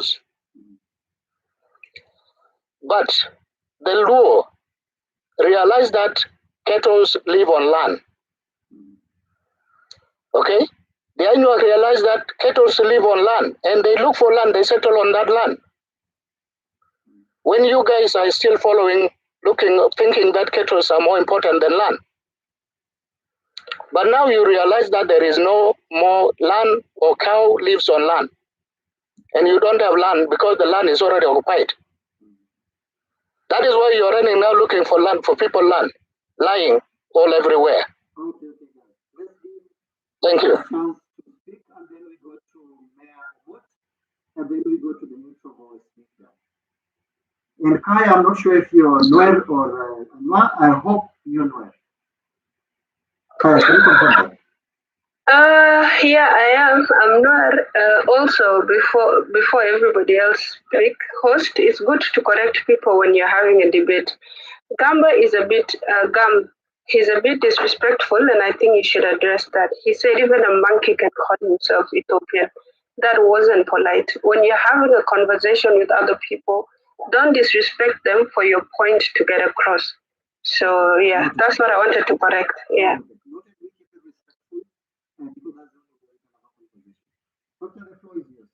Keep it short and straight to point. Oh yeah, thank you, KP, for forming up this live again. I think I was on your previous lives and stuff like that. You said we were going to talk about Rolnath, but I wasn't available. I don't know if you guys talked about it or not, but I'm just going to be basic. First of all, Gam said a lot of things right now that are really contradicting and stuff like that. But I'm not gonna judge him and stuff like that. I'm just gonna say things that I know, right? So in the African society, long before independence and stuff like that, there's always been migrations and movements around Africa, right? So just like Nilotics, we all come from the western side of maybe we came from Central Africa and stuff like that, like where the Barkazal is and stuff like that. The Luo, they came from Barkazal, but they moved eastwards until they reached Kenya, and some of them even went up to Tanzania, right? So you cannot judge them for moving that far. Now you're talking about Nasser and Akoba and stuff like that, right? So it is true. Me, I'm not going to deny it because based on what I heard, I know that maybe Nasser and Akoba, they were formerly occupied by the ANYWAA, right? But when people moved eastwards, ANYWAA themselves, they moved eastwards towards Ethiopia. And then the NUER also, they moved eastward towards Nasser and Akoba and stuff like that. Because the ANYWAA, they did not like staying near the river and stuff like that. And that is something that NUER liked so much because they were pastoralists. They don't like dry areas. They like wet areas so that their cattle can also have grazing grounds, right? That thing, you cannot say that these people annexed our areas and stuff like that because this is something that was there before independence. Okay, when it comes to independence, when independence came in, there were rules, right? There were rules that were put down to know everyone has his own place, right? Like now they are talking about Rolnath. Rolnath it has nothing to do with the movement because Rolnath is something that is only basic to South Sudan. Because if NUER wanted to expand their country to Ethiopia, it would not be the ANYWAA that would come and say and defend Ethiopia and say that no, you guys are not supposed to expand eastwards towards Ethiopia. It should be the federal government of Ethiopia that would get involved, right? So you now talking about that you're feeling insecure because the NUER want to invade you guys because they want to form something that is called Rolnath. I don't think it really makes sense. Okay, and secondly, the NUER people that are in Ethiopia right now, given the fact that we all agreed that Ethiopia is native to both NUER and ANYWAA, right? So the people that are moving to Ethiopia right now are refugees. South Sudan is still in a very big turmoil right now, right? If South Sudan had solved this problem right now and NUER are still persisting to be in Ethiopia, you guys would be right? But there are still refugees in Ethiopia right now. They are having problems in their own land. So you guys don't have to chase them away. And secondly, Ethiopia is a federal government. every land in Ethiopia, it belongs to the government. It does not belong to the natives of the land.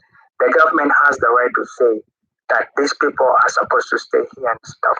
So this guy was talking recently about saying that the Ethiopian, that the ANYWAA welcomed the NUER. Let me tell you something, my brother Gamb, right? The NUER and the Ethiopians, leave alone the ANYWAA, because that time ANYWAA were in South Sudan during the 1880s, right? Before the 1900s.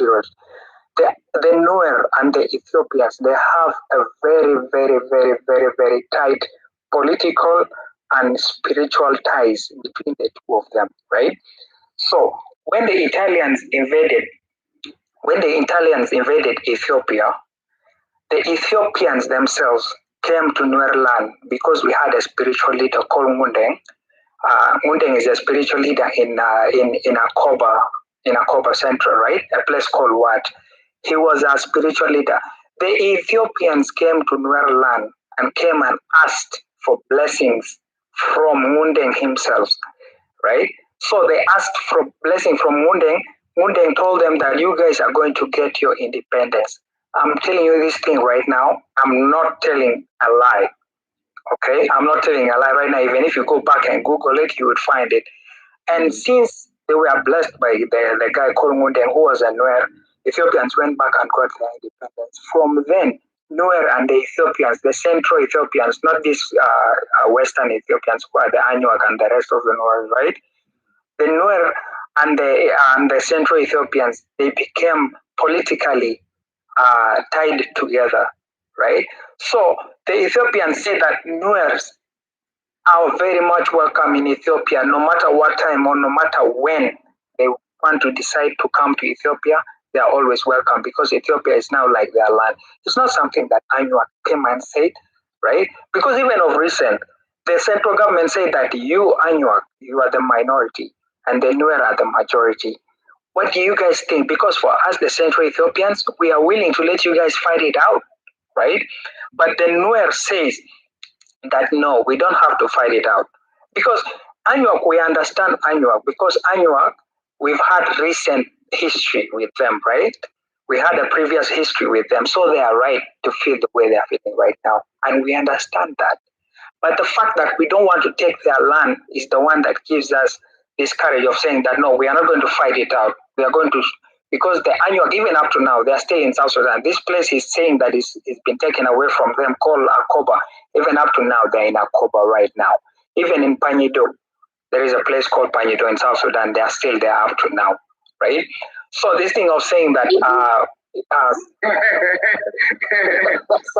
why are you laughing? Are you going to tell us that you're not in Panido right now? Wow. Dude. Listen up. Are you going to tell me that you are... We'll finish and then we can talk later, so it's okay. You guys interrupted me. That's why I'm trying to catch up. Like, these people, they are still in South Sudan right now because Panido and Akoba are the only places they are in right now in South Sudan, right? They are still there right now. They are sharing those places with the NUER. They have been peaceful there. But now that some of them moved to Ethiopia... Can you check Panido, please? Can you check Panido? Can you Google Panido, where it is? Right. Okay. Try to Google that. So right now the problem is that our brothers, the ANYWAA, they do not want NUER to. I think it is Panido or something like that. It doesn't even know. Do you know it? Can you spell it? You have no clue, dude. I don't know what you're talking about. No, it's not a crime. It's not a crime not to know spellings, right? So well, it don't make no sense at all. You can.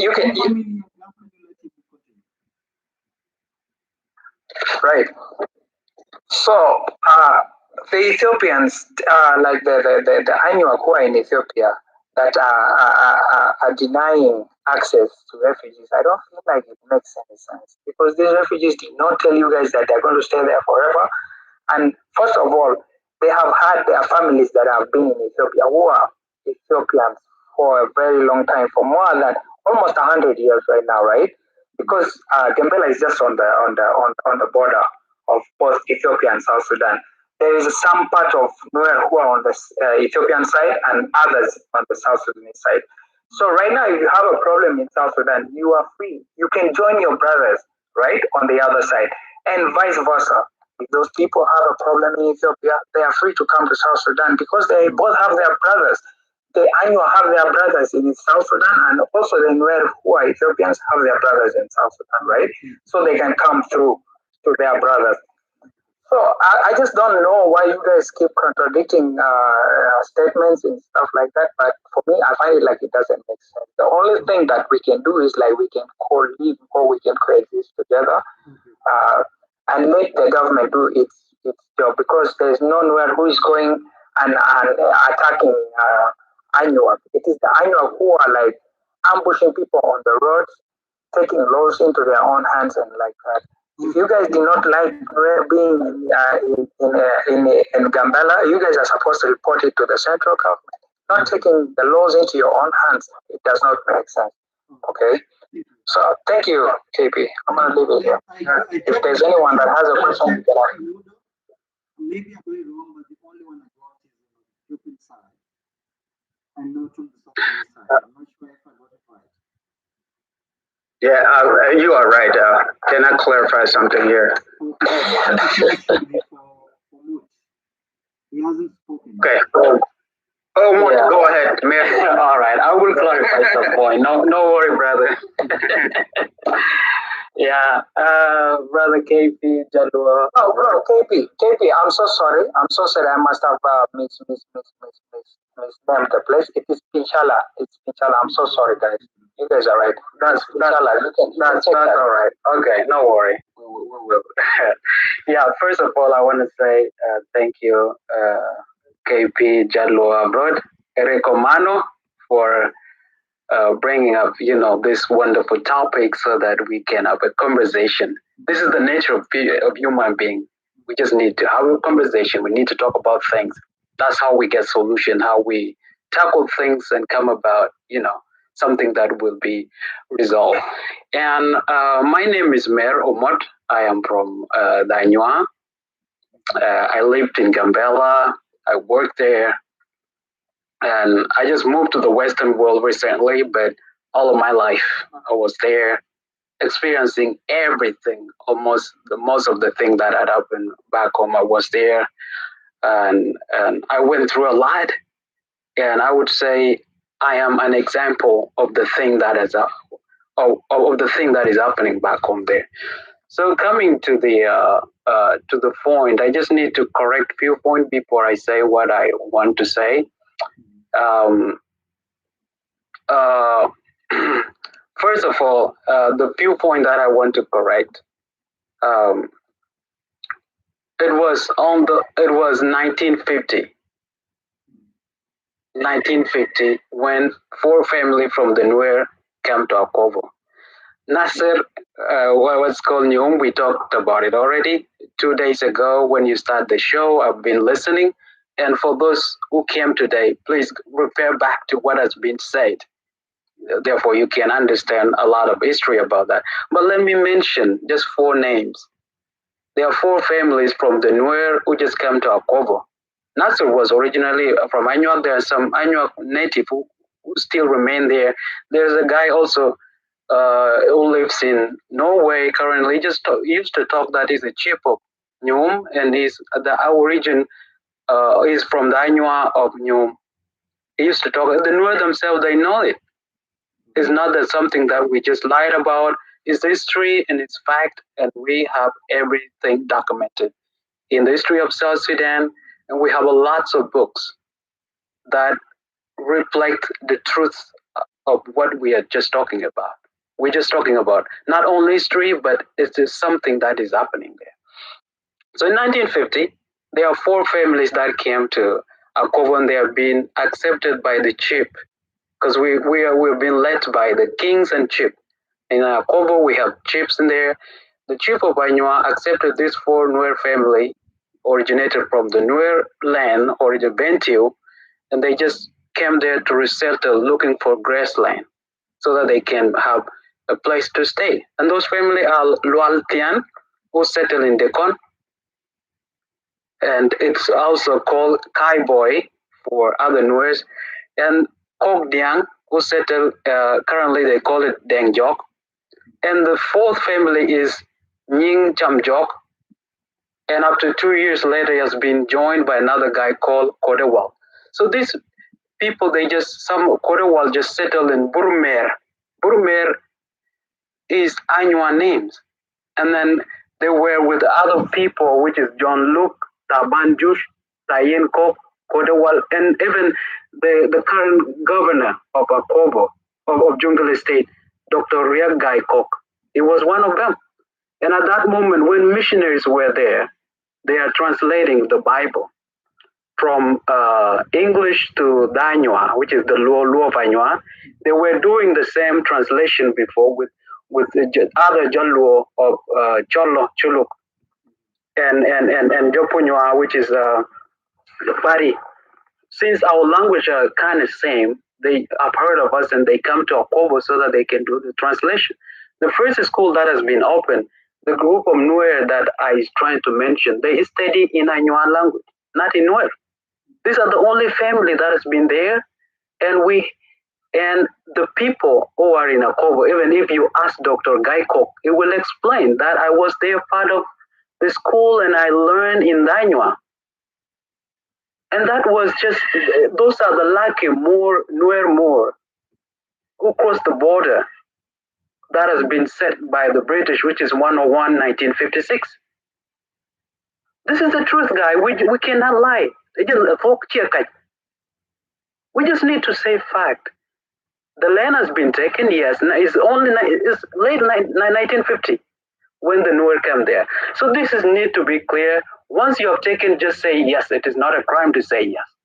And these are the family that is still alive now. Dr. Guy Kok is there. He's the head of Jungle Estate. So ANYWAA land, we don't border with the NUER. We border with the Shuluk. We border with other parts of Ethiopia. We border with Murle, but there's no border. I just wanted to focus on the few points because I don't want to exhaust you guys with a lot of information that has been said. For sure, in 1896, the ANYWAA native. If Akobo is already ANYWAA land, so leave Akobo now, other part of Ethiopia. If there is no NUER in Akobo, there will be no way that NUER could jump from Bentiu to Gambella. So they come all the way to Gambella, and those who arrived in Gambella, they've been given guaranteed permissions by the landlords, by the people who live there, and they have been known by their names, including their kids, including Paljai and this Kalwagbom. His father has been accepted by one of the chief in Jikau that he claimed as their land. They've been accepted peacefully. ANYWAA are the peaceful people ever, I would say. I'm proud of that. They accept all people, including all the refugees, and they came to their land peacefully. They settled together, but finally these people turned against them and killed them and displaced them. This is something that repeated itself for years. So coming to the relationship with Ethiopian government, before Gambella joined Ethiopia wasn't Ethiopia before, it was Abyssinia, and it was in the rulerships of the kings. But before then, ANYWAA, they got lands already there. Gambella was part of the ANYWAA country. And ANYWAA country comprised of 8 states. Akobo or Chiro or Akobo was one of them. Gambella was one of them. And we have these old names, and I don't want to bring it here now because we're not just telling about the history of ANYWAA or ANYWAA country. But we've been independent, having our own land. And this group of people, they have their own places. Nobody brought ANYWAA from South Sudan. We have ANYWAA in South Sudan and some are in Ethiopia. The ANYWAA of South Sudan who lives in Puchala, they don't claim citizenship of Ethiopia. They are Sudanese. They are South Sudanese. They don't claim a citizenship of Ethiopia. But our brother from the NUER who just came as a refugee, now they're just claiming the ownership of Gambella. Leave Akova alone now. Even Gambella, they just wanted to change the names. They just wanted to change everything. All the names, the formal names in Akobo, in Nasser, they are the ANYWAA original names. But now they are rebranding the things that are already there. So I just would like to focus on how are we going to resolve this? What would be the solution? Because we don't need to talk about things and exhaust ourselves with history. What would be the solution? For myself, we have 1.1 million refugees in Ethiopia currently. And among the 1.1 million refugees in Ethiopia, 40% or over 400,000 of them happen to be the NUER. And where are they? They are in 6 or 7 refugee camps in Gambella or western part of Ethiopia. So these populations of refugees, they outnumber the local population that lives in those areas, specifically like Itang, because they were in Dima in 1983, and but the first refugee camp ever in Ethiopia was in the one in 1950s was in Itang, and that's how NUER get access to get lands and all other type of stuff that I don't want to go through right now.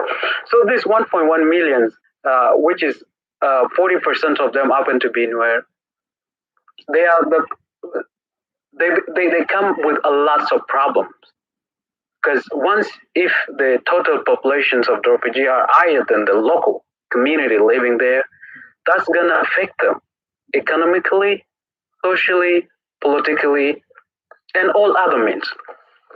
So their numbers, since they outnumber the local community, they come up with a lot of problems, and also there's no clear distinction between the refugee and those who are there residing in Gambella, thinking.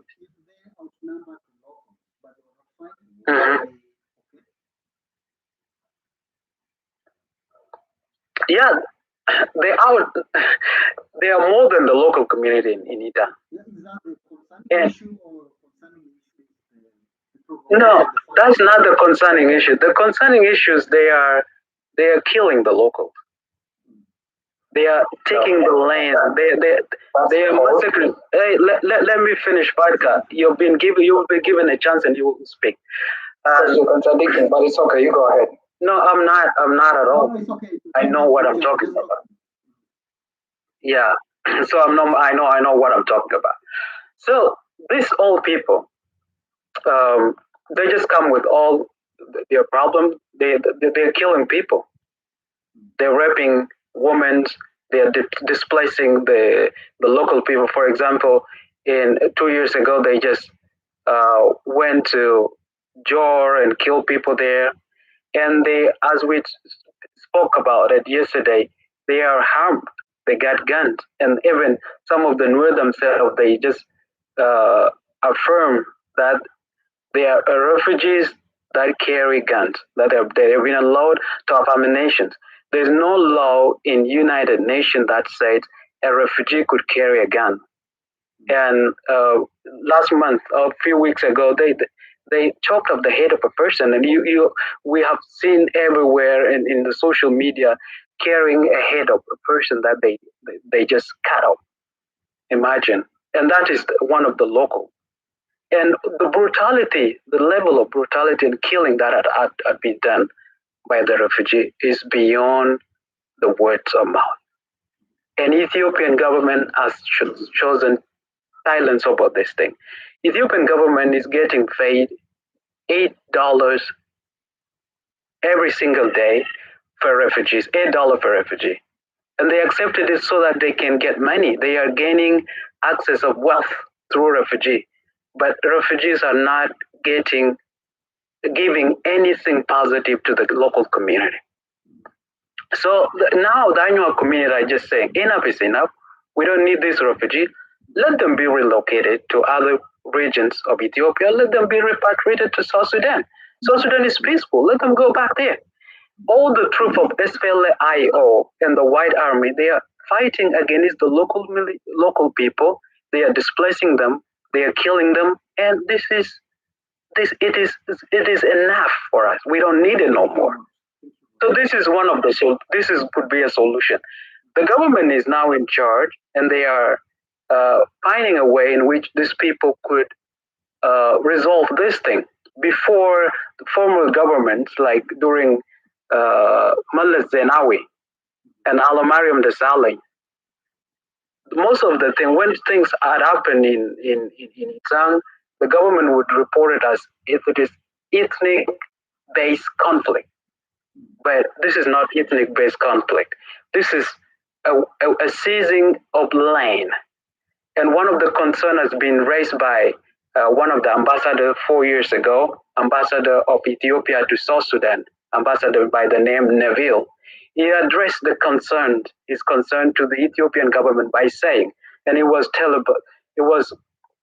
broadcast on national television, telling the Ethiopian government that I have a concern. When I was in South Sudan, in the embassy, in that consulate, most of the NUER that used to work there, the South Sudanese, every single day they used to come and talk about an independent state called North Nation. And North Nation is a NUER country. They just need, and when I asked them, they say that Gambella could be part of it. Gambella could be incorporated into this North Nation. North Nation is a country that would be built, or a country that would be created, taking land as a part of South Sudan. Will have a land, and also Gambella would be part of it, since there are some NUER there, including the refugees who are living in Gambella. This concern has been raised to the Ethiopian government, and the Ethiopian government has heard of this. And now they are denying the fact that North Nation doesn't, it is not even part of, it doesn't connect, or they don't want to annex Gambella to be part of it. That's a lie. We have a map that shows that Gambella would be part of the North Nation. So ANYWAA, they have fear once we allow this thing to continue. The assimilation and the annexation of the land, the idea of forming a North Nation, and this total refugee that outnumber the local community there, and the crime rate and the insecurity, these all are the problem, and that's why we say enough is enough with no more refugee in Gambella. Let them be relocated to other regional state, or let them be taken back or repatriated back to South Sudan. So these are the things, I think that would be the ultimate solution for this. NUER by nature, they could be good. I have no problem with that. And I got no problem with NUER as a person. They have been created by God, let's say that. But whatever they do, they just need to be peaceful. But to be honest with you, brother, I never encountered a place where there is NUER without a problem. They were in Kyadongo in Uganda. One of them speak about that they didn't do anything. They were, some of the NUER gang themselves up and went against other people, and they killed people there. And they've been arrested. It has been on the national TV in Uganda as well, in Kenya, in South Sudan. Everywhere they go, they got problems. Even in the United States of America, in Nebraska, they are causing problems. So where have NUER lived without causing problems? That would have been a good question that NUER themselves need to answer. So thank you, and I will, maybe they will ask some questions. I'm ready for that, and I will be listening. Thank you. Can I say something? You should keep it short, because I wanted to give NUER a chance to say something back. But before then, I think there are a few issues that have been raised. One is the role of the North Nation. I'm not South Sudanese, I'm not Ethiopian, but I know from experience, I think South Sudanese understand better that there was a fight against the North Sudanese, whom I believe look like Arabs, or they're almost Arabs, I'm not sure. But then the South Sudanese were together. But the moment they got their nation, then they started fighting among themselves. I'm not sure if that's correct. So I think even with North Nation, even if it's achieved, I'm sure there will be subgroups fighting within that. Look at Somalia. They are all just a single ethnicity. They all speak Somali, but they still have a reason to fight among themselves. So to my NUER brothers, I don't think North Nation is really a solution. Once you have it, there will be the North from the NUER from this side fighting versus the NUER on the other side. Just like in Islam. Can I have something? I just got here. Can I say something? Just a minute. Okay, let me go first. Let me go. Before you go, Uh-huh. now the Okay. problem in Ethiopia and Gambella is because they are not killing the NUER. That's okay. It might be true. But I also recently I saw I had to cover an issue. I didn't post it because it was a security threat to the people I interviewed. I had to delete the videos. But there were some clashes in Kakuma where the NUER were fighting at a group. So is this an exclusive thing, or is it related to what's going on in Gambella? Because if the NUER are the problem in Gambella, there was a problem in Kakuma. So I think, Kwak, the floor is yours. Okay. KP, thank for the opportunity, and I've been following this conversation, but I never come up here. First of all, we have to respect each other here. We have to be intellectual people. Like, we just try to figure something out. It's not cussing or insulting people. Like I've seen from my brother, like Gam or something, and he seemed to be the oldest guy here, and he's the one insulting people. So let's keep it peaceful, and we're not here to fight. We're here to find a solution. And to you, KC, you don't let this your guys entrap people, but when people trying to entrap, now you're trying to tell them to be quiet. So it's gotta go both sides, you know. You're doing a great job too, but you gotta balance it. They're talking too much with no time limit, then you tell the other people, oh, you're running out of time. Okay, coming to your question. This rollout thing that you are talking about is, I wasn't expecting it, and it's not something that should be in this conversation.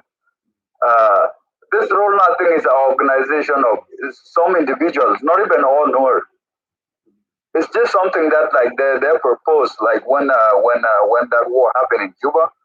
That's what they came up with. It's not. It has nothing to do with Gambella situation. Let's not contradict thing here. Yeah, over here talking about rollout or refugee or NUER. Like which what are we talking about? Let's the real problem is not NUER. If I think the real problem are NUER, why is only Anyok that be attacking buses, killing NUER? My brother, we just killed like not long ago, a couple months ago. He's a teacher. He's a teacher in a teaching hospital. Let's use TikTok language. Yeah, when you want to say something like that, you say. I got you. Very restricted. Thank you. Yeah. So my brother was analyzed. He's teaching a teaching hospital in that side of Anyok area. And he's also a football coach. He coached both Anyok kid and NUER kid. But they analyze him because it's just NUER. You know, there's no NUER group that have attacked buses of Anyok. You know, this time around, NUER are just retaliating because they have been getting like unalive for so long. You know, and we have to differentiate the NUER host community in Gambella and the NUER refugee. You know, these refugees, they are South Sudanese citizens. They are under Ethiopian government. They're not under NUER host community in Gambella. We have to differentiate those. Even whatever happened to those to refugees in Gambella, it's not NUER host communities that are going to ask the government of Ethiopia. It's the UN and South Sudanese government. Even recently, the ambassador of South Sudan to Ethiopia was asking the Ethiopian federal, why you letting this happen to my refugee? If it is between Ethiopian, then let it stay to be Ethiopian. Don't let this Anyar people are alive, refugees. And those refugees, that has nothing to do with what is going on in Gambella. They were brought in by the Ethiopian government. They were not brought in by NUER host community in Kenya. You know, and this thing that these people were talking about, oh, there's some for NUER family that came to Akobo. Now we were talking about Ethiopia. Now they from Akobo and Nasser. So were Nasser and Akobo part of Ethiopia if they really like the owner of the land in Gambella? A lot of things that don't make sense here. We're not talking about, we're not here like giving history and all of that, what happened in 18th century. We're here to find a solution. How are we going to live together as the brothers? The rest of Ethiopia, they don't even care about what is happening in Gambella. And we just over here fighting. Can we try to figure out how we're going to live? As you can see, I've been here on comment section, brother. You know, I've been here in comment section. I could tell a lot of my young brothers, they don't want no peace. They over here calling us monkey, as you heard from one of brother here. We over here in Gambella, we just want to live peacefully, bro. Like if something happened, okay, even brothers fight, but at the end of the day, we're gonna go back home and live peacefully. Let's find a way to live together. You know, if no one really wants Gambella, like they really want to analyze all I know, it wouldn't even take a day. They have a less percentage in Gambella compared to NUER people. But that's not the point. That's not our end. That's not what we're looking for. We're just trying to find a way to live together. Leave refugee alone. Stop attacking refugees. They don't even have something to protect themselves with. Attack the NUER Gambella. Go to New Land. Go attack them. Leave refugee alone. This is between Ethiopian, not Ethiopian and South Sudanese. You know. And when somebody say the name Nasser was originated from a general from South Sudan, that's true. But the real name of Nasser is Quain Walton. I'm sure they don't even know about it. The real name is Quain Walton. And when somebody's talking about all of this, be here laughing and all of that, like making it like, why be triggered for something that like you should be just like give a simple response, you know? Let's be respectful. And all this story, they're not going to take us nowhere. If we're talking about, okay, go back where you come from, it's like me telling you go to Bargazal. You know, Lower Kenyan, they're from Bargazal. Who's going to take them back to Bargazal? Are you going to go back to Bargazal right now and tell them, oh, this is my land, I was here like a couple years ago and God promised me this land? Are you going to do that? Everyone come from somewhere. That's what you have to know. Everybody came from somewhere. Even the real Ethiopian that we think they're real Ethiopian, some of them are Jewish people. They're from Israel. And do you think right now they can be kicked away? No. It doesn't matter what you do. Unless Ethiopian government said, okay, I'm done with NUER people. I'm gonna send you guys back to South Sudan. That one has nothing to do with ANYWAA. It's now with NUER and Ethiopian government. If it's Ethiopian government think NUER is the problem. Okay, bro, let me land, bro. You see, KP, that's the problem I was talking about. They're like interrupting when somebody's speaking. If you think somebody's telling lie, wait for your turn. Yeah. All this thing, oh, we don't need NUER in our land. Go complain to Ethiopian government that is responsible for both ANYWAA and NUER. Go and report it. Tell them your reason and the reason why they should be sent away from Gambella. And then from there we can go. The only thing we can do on this platform is, okay, are we gonna live together? Let's find a way to live together, you know. And there's no way as a young people we should be like going with what is this people saying, this old people. These old people, they have this ideology of, oh, this is my land, I don't want nobody, or if I can't take it by force, we're not gonna live here. Like one of our brothers is one of the whole guys that should encourage young people here. We have learned. Most of us go to school. We know what's going on in the other side of the world. If we are being used as a Gambellian to fight each other, what are we getting out of that? And if NUER really want to fight, ANYWAA people, like let it make sense. If NUER really want to fight ANYWAA people, it's not going to take a second, brother. But that's not the case. Okay. One, for example, I think you said something about being disrespectful. I think you're being one of them by saying it will not take a day. This is like to tell people, listen, we can. I'm just saying, cause I'm just saying that because we're not there to take the land. Okay. You know, yeah. If somebody who want to take the land and you're a majority, you can take it. That's what I mean. Sure. Yes. Yeah, go ahead. I don't want us to go along that direction because I think maybe you said that you lost your brother. They all lost their people. So if we say things like it will take just one day if you want to unalive you or if you want to take your land, let's try to move towards a solution. And having said that, I have two questions. Number one, do you think relocating the NUER refugees in Gambella is an option to other parts of Ethiopia or even back to South Sudan? Is this something that can be considered? And number two, should the ANYWAA say we don't want to live with the NUER, then what next? If you can answer the two. Good question, KP. When you ask those questions, like all those questions, they are irrelevant here in this platform. Not from you, you know. Because this question, if they don't want NUER people, like they take them somewhere, Amar, Khalil, and Waroma, all of that. It's something that they can tell Ethiopian government. Hey, we don't need these people. If the Ethiopian government considers it, is it something? Ethiopian government can decide to relocate whoever they want to relocate. If they say, okay, we're going to relocate NUER because they're not going to live peacefully with these people, NUER will go. If the Ethiopian government said, I'm going to relocate ANYWAA people, I'm going to take them somewhere, they will definitely do that. You know, no, that's the responsibility of the government. Indigenous. Sorry, you can't move indigenous. You see, bro, that's their problem. That's their problem. Everybody has time. Like, wait for your time. You talk. Then, if I'm wrong, then you correct me over there. Like, with point. You don't just you can't move indigenous. Just there. You know, when they say we can't live with NUER and all of that. You see, this thing it wasn't just started yesterday. If you guys really had the power to remove us, you could have removed us long ago. Let's be honest here. You know, when NUER Gambella, they are not the problem, KP.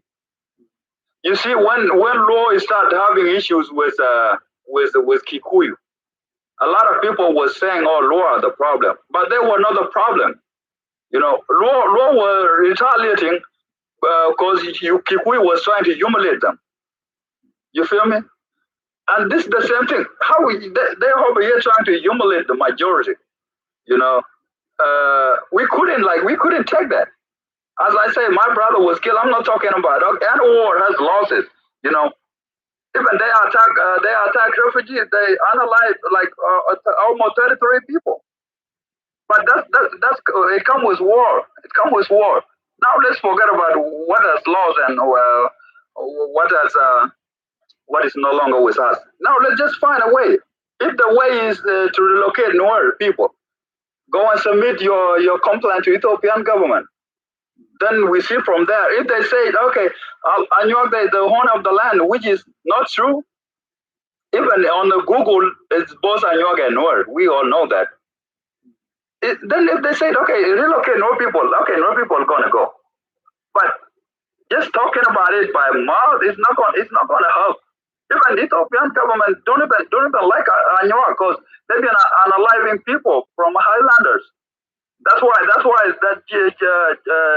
they were unalived by Ethiopian government because they had enough of ANYWAA people. And now NUER people are just trying to retaliate because they've been losing very important people, which is it's not fair. They're not just unaliving like normal, like regular people. They be having target. They be targeting NUERs. Like they know, okay, this guy hold this position. This guy is important to the community. Those are the people that they target. You know. And when we're talking about Ethiopian situation, they over here talking about Nasser and Akoba. Are you guys really Ethiopian or South Sudanese? Yeah. If it is Ethiopian situation, let's keep it Ethiopian situation. If it is South Sudanese, let's keep it South Sudanese situation. Because even we have ANYWAA South Sudanese, but no mentioning them. But we mention them when you guys say, or go back to your homeland. You have a homeland. Everybody come from somewhere. Yeah, so to your question, KB, let them submit their complaint to Ethiopian government. If Ethiopian government said, I'm going to relocate NUER to another region, okay, then we will see how it play out. But until then, they have no point, and they have no proof. Can I ask a question? I have some few remarks, KP. I know the problem in Gambella is ANYWAA attacking the refugees and back and forth. But could you also explain the unrest in Kakuma? What could be the problem there? The thing in Kakuma, those Kakumas, they're not Ethiopian. There may be like few Ethiopian there, but they most of them are Sudanese people.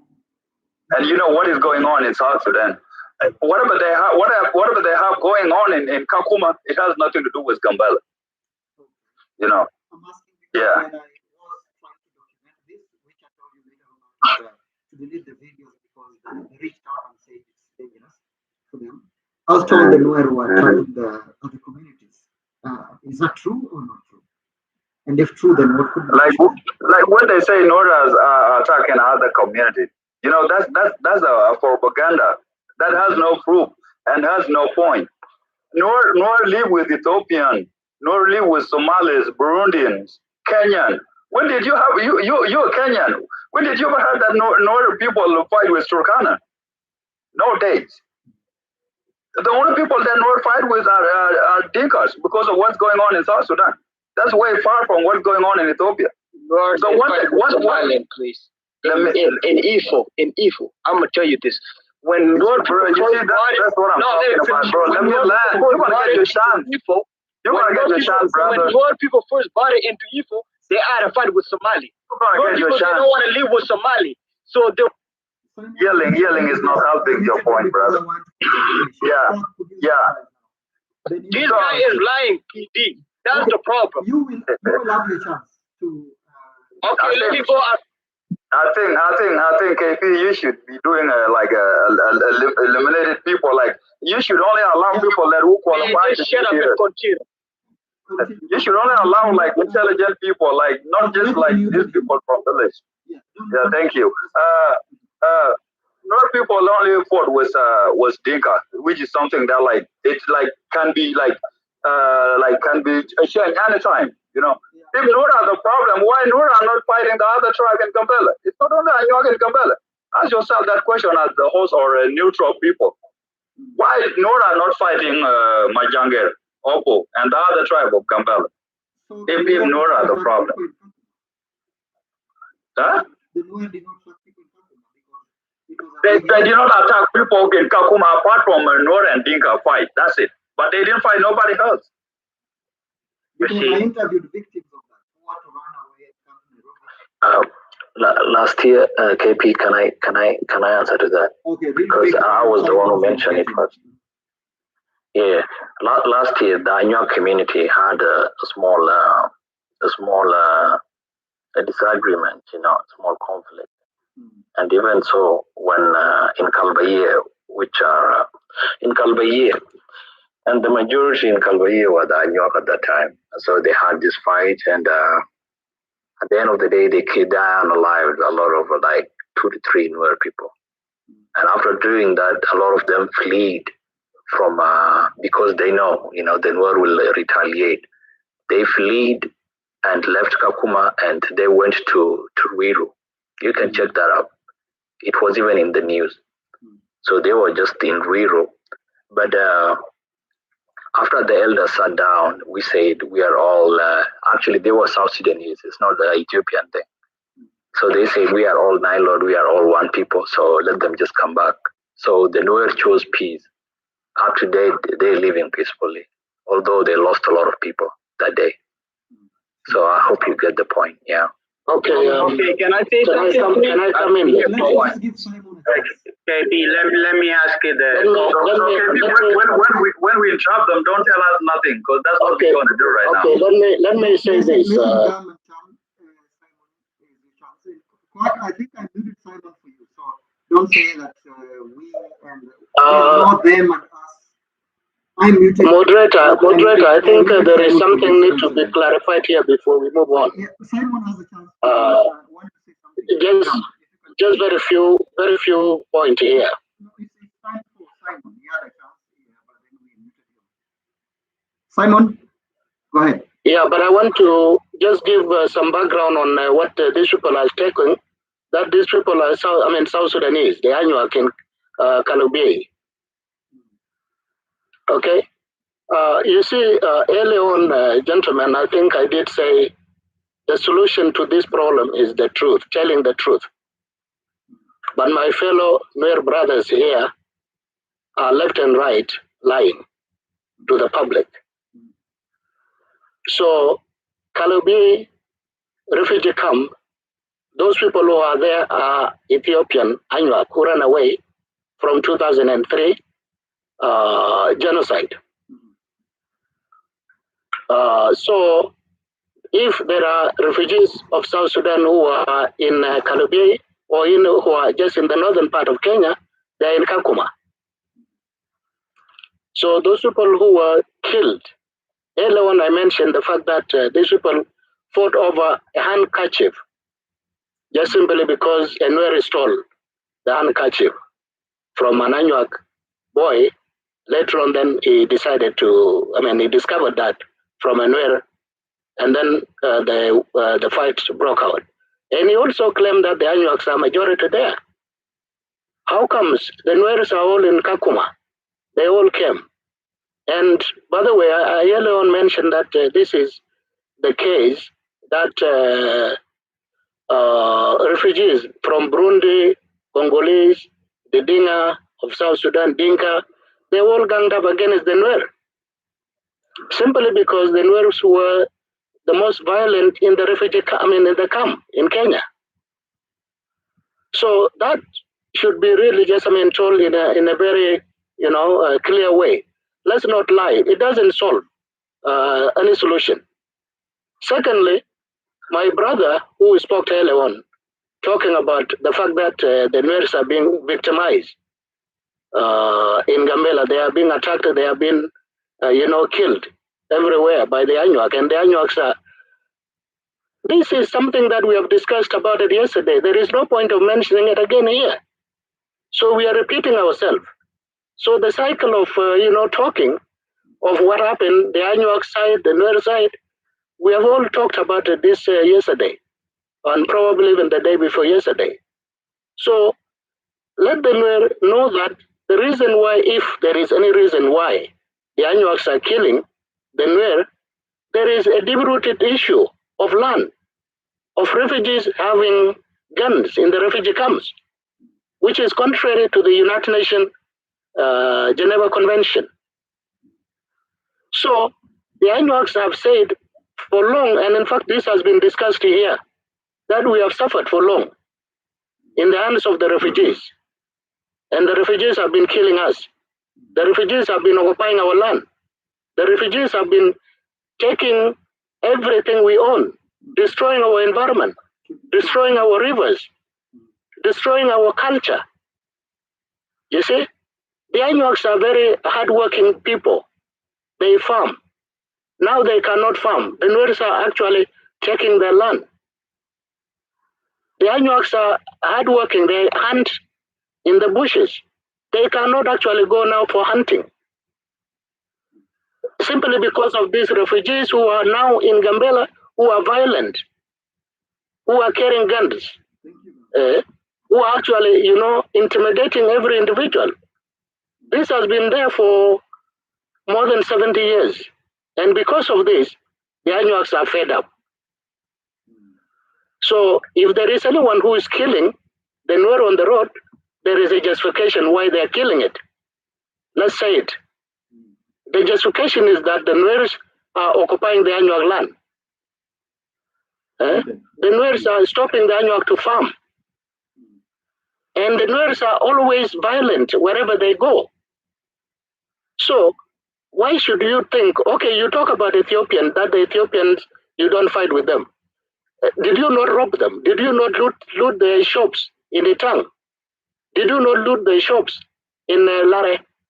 Did you not lose the shops in Gambella town? How about today as we speak? There is this place called Nyeninyang.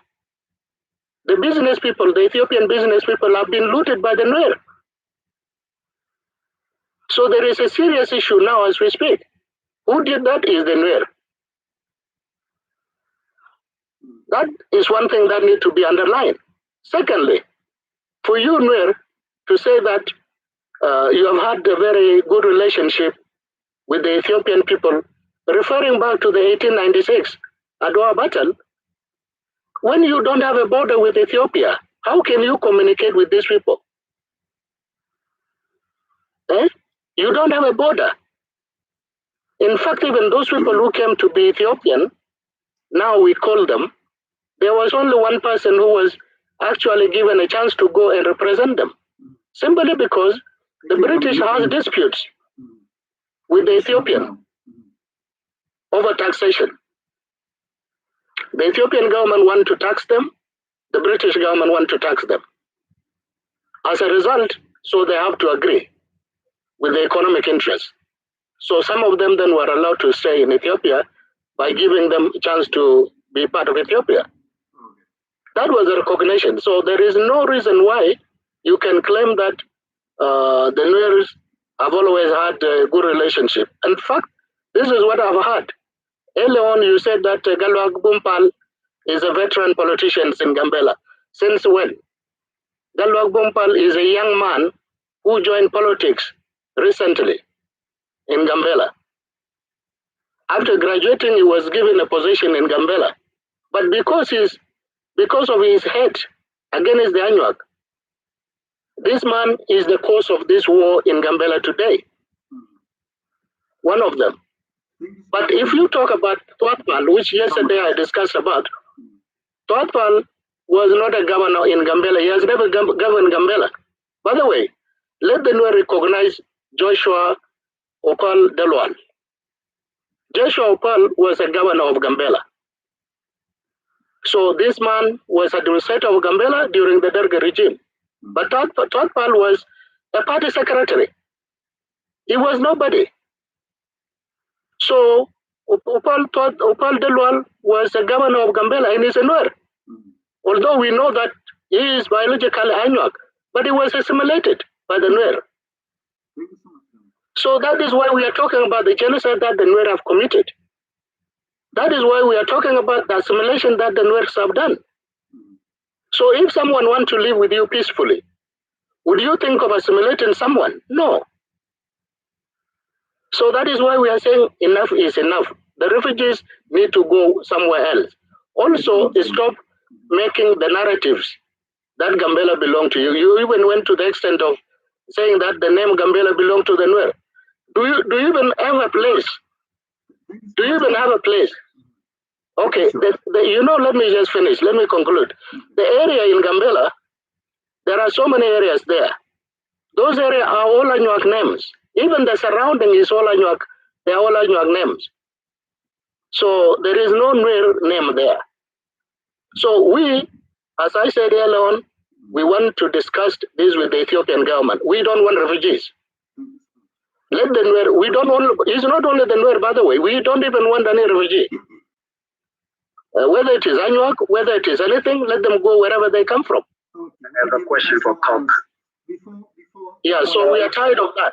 Thank you so much. Yes, What yes, is next? And then I will go to the neutral voice guy, and then we got someone else. But up to this point, KP, I want him to answer. I want him to Cobb to answer. This question is very important. You talk about the point. Yeah, but keep it short. And just what I need Simon to speak, and then we go to neutral guy, mute guy, and then you. Okay. Now, everyone watching this, please remember to support me by clicking the link on my TikTok profile and watch one of my documentaries there. If you click that link, you'll get information going to my GoFundMe, going to my YouTube, going to my Instagram, Facebook, and website. So if you guys can support me by watching one documentary and sharing one with your friend, that would be very good. Tonight, we are having the third day of discussing the NUER versus ANYWAA war in Gambella, and we're trying to find a solution. Right now, I'll go to Simon. Simon, please keep it short because I should be going to sleep in the next 10 minutes. If there's anything left to go out. So Simon, if you agree, you give a chance to Cham family to ask the question. But if you don't agree, the floor is yours by merit now. Just one question. I'm gonna give the floor to the older so they can answer it. So. Okay. Okay, Coke, I have a question. A refugee came to Itang to burn down the places, came to Abol, burn down the places, come to Gulnyang, which is Berber itself, and burn down the places. What do you think a response should have been from the native of the land? That's a good question. I think you should ask yourself first, how did it come to conclusion to do that? It was because the buses was burnt down, people were unalive. How do you think they're going to feel about their people? That's the question that you should ask yourself. If I unalive somebody's brother, are they going to come for me or not? And I don't think it's, I don't think unaliving one another is justifying anything. It's totally wrong doing that back and forth. But you should ask yourself, like, the root cause. They just didn't wake up one night and let's go and attack Itang and Abol and all of that. They just retaliating. Thank you. So they come with the guns, right? They come with the guns and burn down the villages? So those are citizens of Ethiopia. They're not refugee. They're citizens of Ethiopia. We're not coming from the camp? No, listen, the camp is connected with host community. There's a lot of NUER people, like majority of NUER people live in Itang and Lare. Those people came from Itang and Lare. They're not from camp. Where do you think refugee will get the gun from? Were given by UN? So I just try to understand here, be civilized anyway. But the people that come from Itang and Lare are Spiller IO and then White Army. How can we have an idea of it? I don't think that question is relevant because SPLA, IO, and White Army, they're over there in South Sudan dealing with what they're dealing with. The people that you fighting with are Ethiopian citizens. They're not IO or none of that. IO is a political party in South Sudan. What are they fighting for in Gambella? So the ones that were dead with the uniform of IO were not those people actually from IO group? The people that were actually seen wearing a SPLA uniform came from Pinshala, which are ANYWAA. Okay. Do you want me to play you the video when they chanting actually IO, where they capturing and burning down the villages? Do you want me to show you the video, or KP? Do you want me to send you the video? KP, we here like to play whatever we have or to show all the evidence. We're gonna be here till tomorrow. See, that's why you don't tell the truth, man. I think you better just. You see, you guys talk about, okay, let's respect one another, and you have here like overreacting. Why you have always triggered by something that you can just respond in a simple way, like in a good manner? Who respect a liar? Even the government would respect a liar. It was the Ethiopian government that were unaliving ANYWAA. They were not aliving NUER. Because of your reckless life, you don't want to live with anybody. That's why they were unaliving you guys. Okay. Anyway, I think I will meet you, and I'll give the chance to meet guys. The neutral voice is Uganda. Thank you, KP, for opportunity. Thank you, guys. I am from Uganda. I'm a neutral voice. I am concerned about what is happening in Ethiopia. First of all, I want to send my empathy with everyone that has lost their dear one in this unfortunate events that have happened. It's not really nice events to go through, and I know the trauma that you can go through when these things happen. I have experience working with refugees in Uganda. So I know the NUER and the Dinka, they are violent. I've been working with them in Uganda. I can't name the refugee camp for security reasons. I will not go to that. So I know the NUER and the Dinka there. Though I'm not very familiar with the ANYWAA people, Yeah, so I just wanted to say this back and forth that we're going through is not nice. I've been reading through the comments. It's not. If you want to find a solution, blaming each other will not help you. We need to think through what can work for us, and we need to value human life. You know, when you lose value for human life, be it someone you don't like, uh, the heart where you feel it very easy to take a human life, that's where you're losing your humanity. So this is not only for you. I know we have very many intellectual people here, so it's your role to give education to your colleagues so that they gain value for human life. Now, for the solution, I know, KP, you don't have a lot of time now. For the solution, I asked the question because this all narrowed down to land conflict. And land conflict is not only in Ethiopia, even in Uganda here, we have some land conflict, though it is minor, it's not to the extent what is happening in your country. So I can't really say I know what is happening. I don't know. But we need to understand law. You know, when we're talking about truth, or you tell somebody, please admit the truth, the other has his own truth, or you have your own truth, it's very difficult to agree. The only thing that can keep us together is what? Is law. So what do we need to do? We need to understand the law of your country. I asked the question and said the land in Ethiopia is communion. So you need to understand how you can safeguard your land. If your thinking is your land is being taken, you need to understand how you safeguard your land. Are there agreements for the land? I'm just asking a question. That's something you need to think through. Are there agreements? Is there a clan leader maybe that takes care of gazetted land for their clan? If that is something that you can have and the agreement that shows that is, these things you need to have proof when you go to the authorities that this is my land and it's being taken by this, then you can go to court. But those are the procedures you need to take. And if the law is weak, there are scenarios where the law can be weak and you cannot really fight against what is coming against you.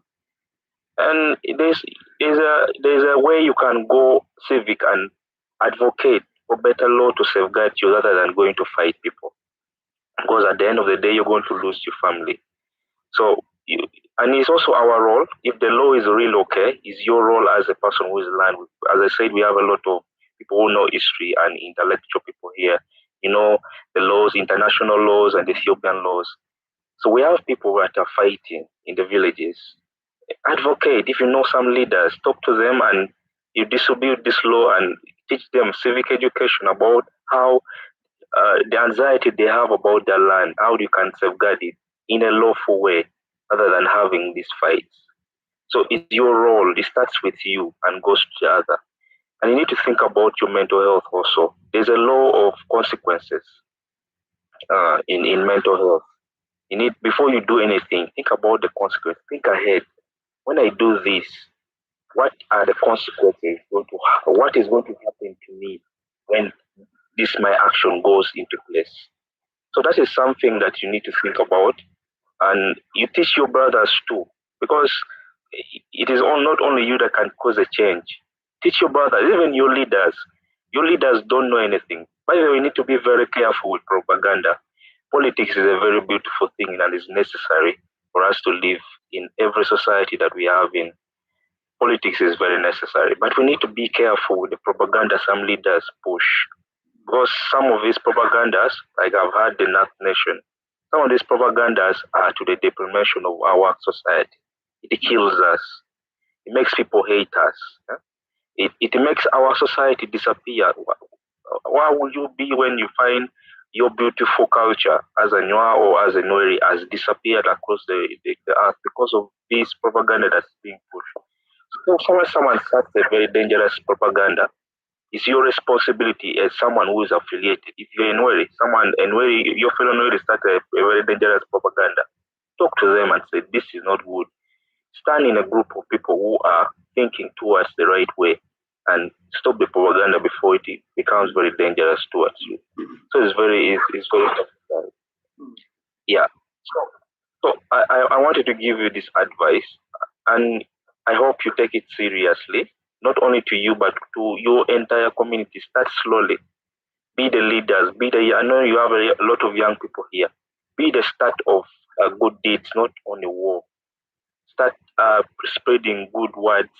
Go lawful rather than these small fights through the tribal conflicts. You know, these days, the world is already civilized. There's no this carry weapons and go and fight. Have you ever seen America? America has a lot of power. Have you ever seen them go head on to fight a country? No, it doesn't happen because they're saying World War III is going to come, but it is very difficult for it to start because the world has gone civil to the extent where there is psychological warfare and there is a lawful warfare. You get? So you need to fight on the lawful front or psychological front or intellectual front. You go to a parliament and you discuss your issues. Bring your wars in a lawful way and push agendas, push laws that protect you, push policies that can safeguard you rather than carrying weapons. This will not help you. That's the advice I have with you. But the advice you have to extend to others. You think it is a beautiful advice, extend to your colleagues. Slowly by slowly, people will get to know and we'll stop this nonsense. This is actually nonsense and it's going to lead to some wiping out of an entire culture. African culture is very beautiful. We don't need to wipe one culture. It's very beautiful. So we need to take this seriously. No need to start blaming NUER has done this or ANYWAA has done this. So that's my advice. Thank you very much. So we're about to finish. If there's anything, we can proceed to the next day. But I will give everyone a chance to say something. Keep it short, please. Keep it short. Let me go. I'm gonna go. Hey guys, everyone keep quiet. I'm gonna say something. What I wanted to say is for KP. That is the reason because he will be going in a little bit. KP, I want to tell you our history a little bit. Where I was in refugee camp in Ifo, in Kenya. Yeah. So at that time, I think I knew people they lived there for maybe more than 20. My mom lived there for 22 years. By the time we were living over there were no NUER over there.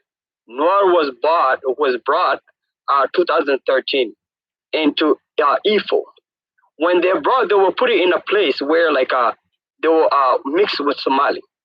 The NUER people, they're starting fighting with Somali. They say they don't want to live with Somali, but we've been living with Somali with all other Dinka for all these 22 years.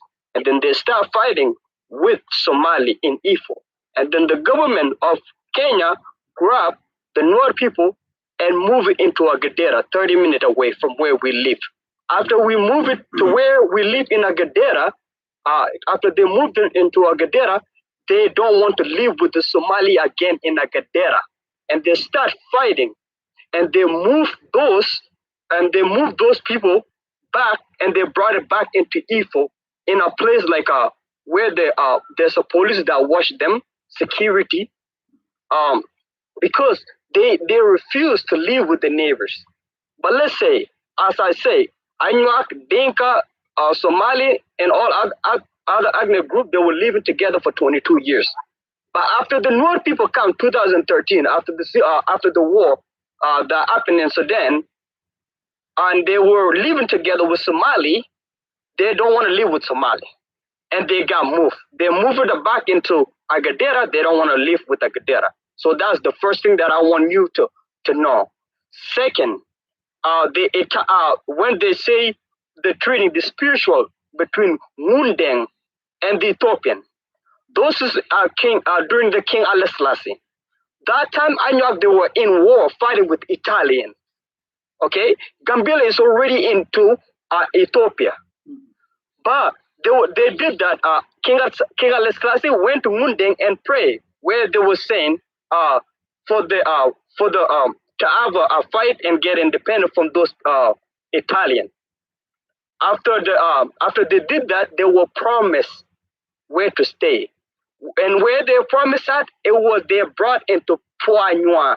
At that time, it was called ANYWAA. They were brought the book that he was talking about, I can send it to you. I read it and everything. Those people were brought into NUER, the NUER. And the NUER that was brought into NUER are the NUER that was here right now. But that what he was talking about, that the spiritual between Mundeng and King Haile Selassie, they were brought into NUER. After that, I can send you the book and you can read it. What Jiba was talking about early, or Fatuma was talking about early. Second, NUER people need to stop saying that if we want to kill ANYWAA, we can kill it just right now. No, you guys be putting money together in America for 22 years. But you guys have not changed nothing. You guys have not even unlived all ANYWAA. If you guys have a chance to do that, you guys would have did it. But you guys didn't have no chance to kill ANYWAA, because every time when you guys come, we defend ourselves and we end up unaliving you. And that's the truth. Thank you. Okay, thank you. Let me go. Let me go. It's okay. Please, could you give me, because I'm the one who come late. I try to join you. Maybe I think I can go first. I think let him go. I didn't get the chance. I wait you with more than 2 hours now. Okay. So thank you so much for joining you and joining this program. Just I appreciate it a lot.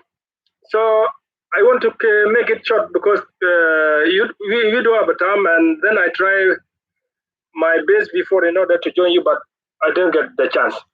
One thing that I want to reflect, I am the one who was born in Gambella and who grew up in Gambella and still up to now who work in Gambella.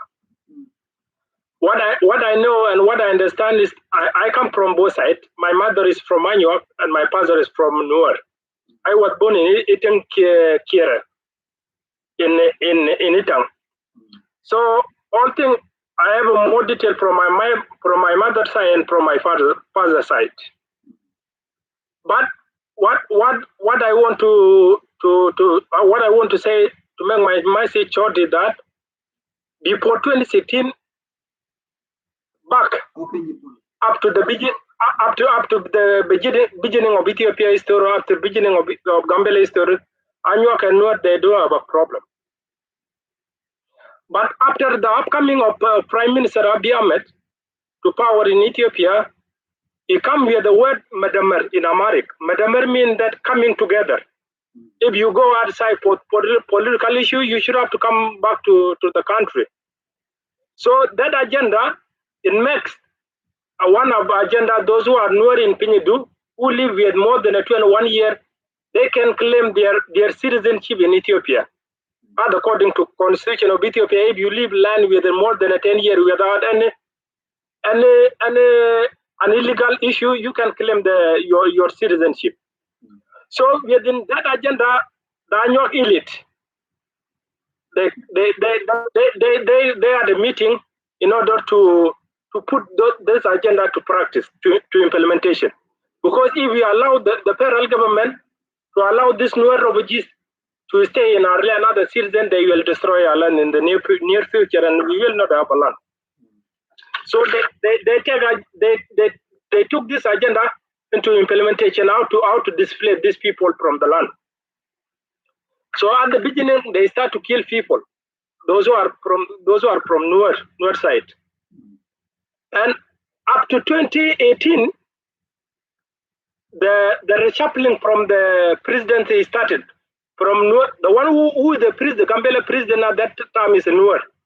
His name KP, can you really just, the years, can you say whether it is Ethiopian calendar or European? Because I say European calendar because we have some. Abiy Ahmed did not come in 2016. He came to power in 2018, so you can't go back.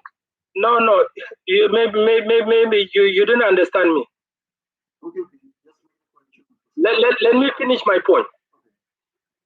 In 2018, there is a reshuffling from the president in Gambella. The one who were in president before is NUER. And in 2018, the federal government made a reshuffling, and then they give the presidency to NUER and to ANYWAA. and the vice president to NUER. After that, the agenda of displacing NUER people from the land, they started to practice by killing some of NUER, ambushing the bus. Use the word unalive. Okay. They start to attack a bus and they murder some NUER. At that moment, the NUER people start to retaliation, and then they went to some area of ANYWAA. Like what I hear from one of my friends in Jure area, they went to Finland, and even in Itang, in our area, the NUER and ANYWAA, they start fighting each other. And then at that moment, I start my government working job in Itang. Through the war, just I left that job, and then I come to Gambella in order to find another job, because the security there is very right. It become a very worse, because there is a fighting between NUER and ANYWAA. And my mother left eating too. She went to her site, and my dad went to his site. So me myself, I'm a young man who am responsible for myself. I come to eating in order to find the job. So within that agenda, still up to now, that is the issue that you pointed before, Mr. Kefi. At the ANYWAA, they have an agenda to displace NUER people from the land, because they think that if we allow NUER people to stay in this land, we don't have no option. So that within the near future, we will finish. Next, in our uncle side, ANYWAA, they don't want to mix with NUER people. They don't want to marry. They thought that if we were living together with NUER will marry our daughter, and tomorrow we will lose our identity. So they have that agenda.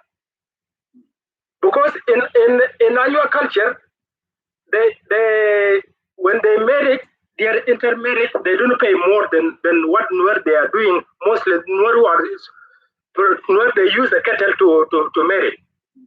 KP, I thought this is to conclude because it's going back into the history. Bro, your guy was just giving history, bro. Your guy was just giving history, and nobody said nothing. Let me say, for that issue, you listen, Rihanna, you listen to your dad a lot. Let me conclude. For that issue, they try to separate themselves with NUER. So they decided we don't live together with NUER. We live we want to live separately apart from the NUER. But the issue will be that let us displace these NUER people from the land, either from the Pinyadu or from Gambella town. Because in Gambella town, before 2018, they lived together peacefully. Even I know I visit Gambella many times when I was in Itam, Warada. I visit Gambella many times. I went to ANYWAA side and I come to NUER side. We had any problem. Even in the midnight, I found many NUER in ANYWAA side. Also, in college, in Gambella TCC college, there were many NUER who were on the roadside in the evening without any attacks. Even in hospital also, the Gambella General Hospital is found in ANYWAA side. There are people patients who move from within a day and night without any single problem with them. But that agenda is the agenda that killed our people up to now with both sides, the NUER and ANYWAA. Because those who are elite from the ANYWAA, they decided, let us displace these NUER people, and then we will live peacefully without any issue with that. If we allow them to live together with us, we will finish, and then they will marry our daughter, and then tomorrow our identity will be lost. That is the agenda. But in my conclusion, this will not be the solution, because even we, the native of Gambella, for near future we will not be in the land. The islander will take our land. I am sure that, because there are more than indigenous people now in Gambella. Those who are from the northern part of Ethiopia, those who are red color, we are dark color more than them. But when we consider our population, those are from the islander, from the northern part, and from Addis Ababa. They are more in number than us. Even the Gambella town also, they belong to our islander now. But we don't complain because they are more number in us. We don't unite ourselves in order the indigenous people in order to live together, to have a unity, in order to regain those who are taken by the islander. But we divide ourselves through the selfish and the tribalism mindset that we have. In my side, I know that there is some problem in NUER, and there is some problem in ANYWAA. But in order to make those problems to grow, it's not the solution. Because NUER will not leave the land, and also the ANYWAA will no way for ANYWAA to leave the land. Where they will live, where they will go. If NUER try to live to display the ANYWAA, there is no object. Even in the constitution in Ethiopia, there is no constitution that you just don't want your dad to get removed. You just don't want your dad to get removed. Just say let me your dad is a refugee of Gambella. Finish. Can I go next? In Ethiopia constitution, there is no way for indigenous people to be taken to another region. There is no. But the government of Ethiopia can take those who are refugees from Pinyidu, from Etang, and from some in order to put it to another region. It's right. But our problem is not the refugees. Our problem is that there is an agenda that is still up to now. We don't solve that agenda. That is the issue. The agenda that the land request from my mother's side that they request. We want to display NUER people from the Gambella town. That is the agenda. But other brother, so please, it is the better for us to go back in our history. Back of 1992, back of 2001, back of 2003, to live together in peace instead of killing each other. The killing of one another, killing each other will not take us anywhere. It will not be a solution for us. How many people we lost up to now? More than 1,000. But still, we don't find the solution. There is a lot of people we lost from ANYWAA side. There is a lot of people we lost from NUER side. But still, we didn't find the solution. NUER is still in Gambella, and also ANYWAA is still in Gambella. While we kill ourselves in order to display one another. But still, we didn't display another. It is better to other youth, other generation who will take over the lead of tomorrow. Let us think ourselves. Can I go next? Let me go next. I'll just give my chance.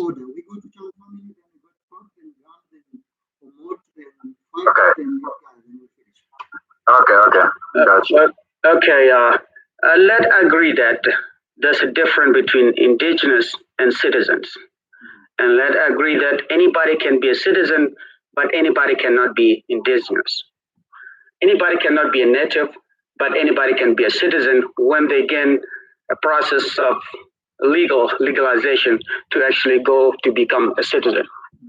So NUER claim to be a native indigenous people without land ownership, without a border. It can happen that way, but they can claim to be a citizen if they are legally processed through and they become legal citizen, right? There's no denial that. Let's agree on that, right? So there's no connection. NUER claiming to be a native of the land without a land ownership. That's not the way it works. You got to have a land to be a native or indigenous, but you cannot own a land. You cannot be indigenous without a land. Can we agree on all of that? So NUER is not one of the native of Gambella. There's no connection at all. We have 7 ethnic groups that's supposed to be native of Gambella. So ANYWAA is the one, Mejangere is one, Kumu is one, Upu is one. In other side, where is Dima area is, there's Olam, there's Bula, and there's Duok, which is Shurma. Those 3 are left out, and we accommodated NUER, and we make fake what is called in native of the land, while they don't own a land. To the point that they've been given a zone without a land ownership. How can you gain a zone without a land ownership? How can you be be claiming to be a native without a land. That doesn't make sense, brothers. NUER, your claim is worthless because there's no ground for it. All the land that you're claiming is all named by ANYWAA name. There's no any connection to make you as indigenous right now. The indigenous you claiming right now is made by TPLF to make our land actually as a farmland. I send you, KP, I send you the map of TPLF, where they map out actually gAMBELLA will be agricultural area and resources area because it's a bread basket for Ethiopia. They map that out, even they take a part of Benishangul Gums to be actually a part of Great Tigray. So that's how they actually use NUER as a tool to manipulate everything so that gAMBELLA native will never get freedom. So they will manipulate everything to take their land away. NUER has been used as a tool by Ethiopian government, and they don't understand that. So NUER is not a native. They don't have a land ownership in there. They are not even close. All this governor, they claiming all are refugees. There's no any single NUER that's a native in there. But they can become a citizen if they earn a legal process. But there was no legal process. To tell you the truth, they will come from South Sudan today and enter to gAMBELLA and get ID tomorrow as Ethiopian citizen. How's that come?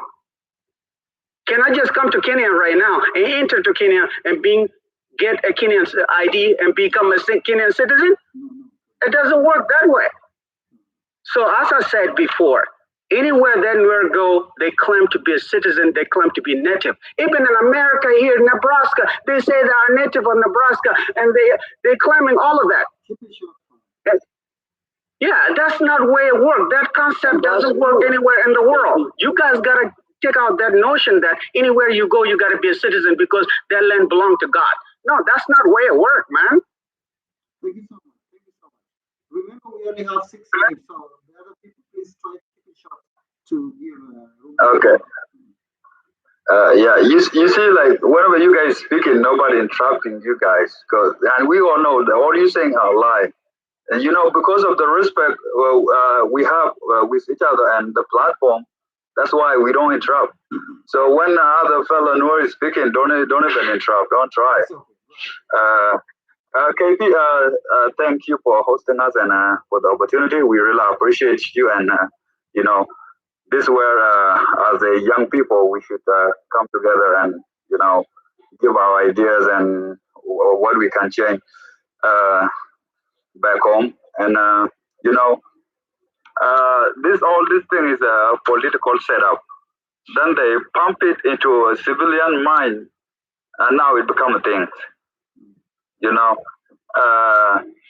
I'm not going to give a history to all this 19 something 18. Those things are a lie.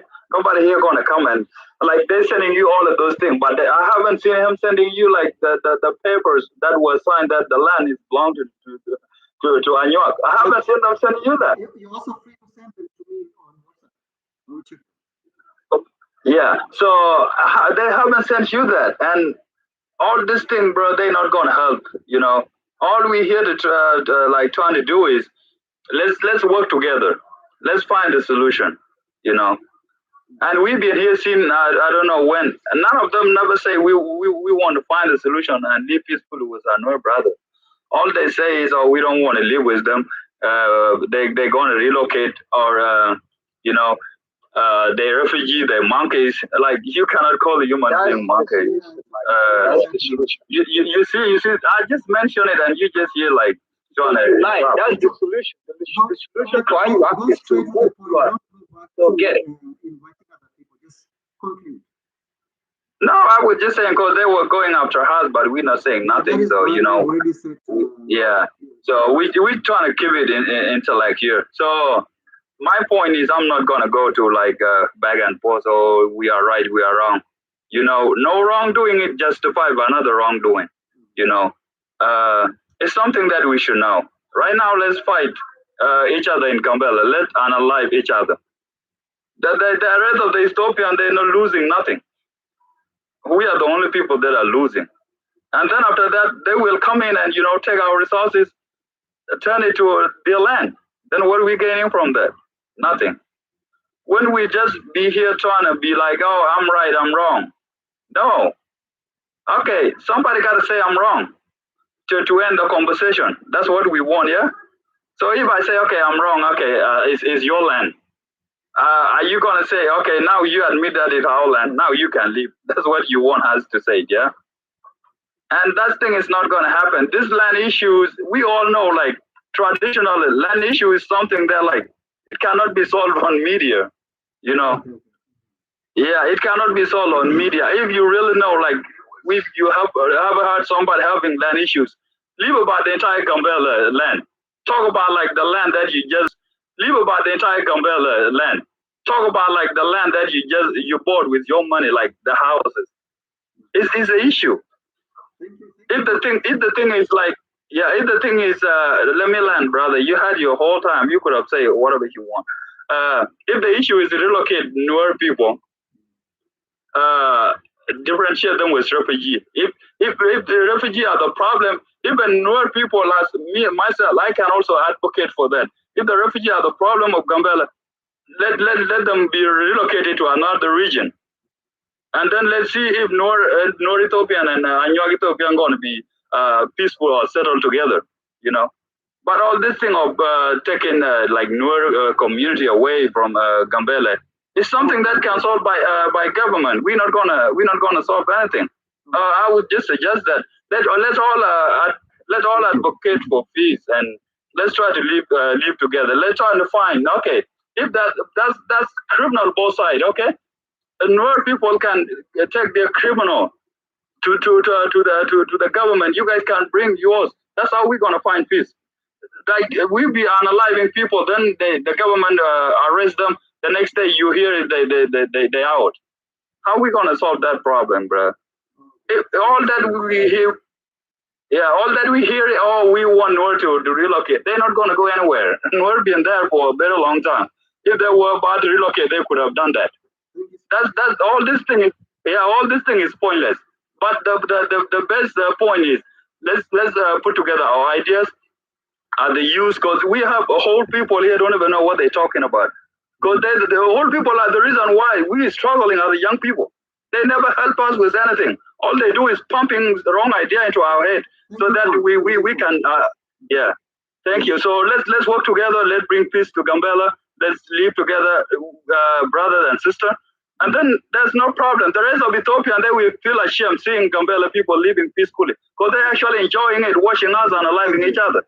But you and your people don't share it. All you fight for is land. Where are you going to take the land? The remaining people, please, if you can keep it just 2 minutes each person, because now the 3 people have already taken all the time they had, so it should be finishing now. But I will be fair and give the remaining people a chance. Keep it 2 minutes. Done. Thank you, KP. Let me do some bit of clarification. I think maybe there was some misunderstanding from my remark earlier on when I said that even a monkey can be an Ethiopian. But my fellow NUER took it that I told them that, or I said that they were monkeys. I think that was just a figurative speech that I used. That the only thing you cannot be a native or the indigenous people of Gambella, simply because you don't have land, you don't have territory. And Ethiopian citizens... You can say your point without insulting. We're going to check that. Please, you just listen to me. Let me just finish, okay? Yeah, so I just wanted to clarify that so that they don't go with that heavy heart. Now, having said that, this issue is a political issue, and it is not going to be solved on this social media. What we are doing here is just to air our grievances so that maybe whoever in authority can actually deal with it. That is the only thing that we can do. This problem also cannot be solved simply because all these people who are here, most of them, particularly from NUER side, are South Sudanese. They are not from Gambella. And this confusion, we cannot go on and on. What the ANYWAA in Gambella are saying is that you guys, South Sudanese, needs to stay away from Gambella politics. You South Sudanese need to go where you're supposed to be going as a South Sudanese. Go to South Sudan, or you refugees be relocated somewhere else. But as you see, my brothers, they want to defend, saying that the NUERs are not going anywhere. We know all the history. We know whatever has been going on. And okay, fine.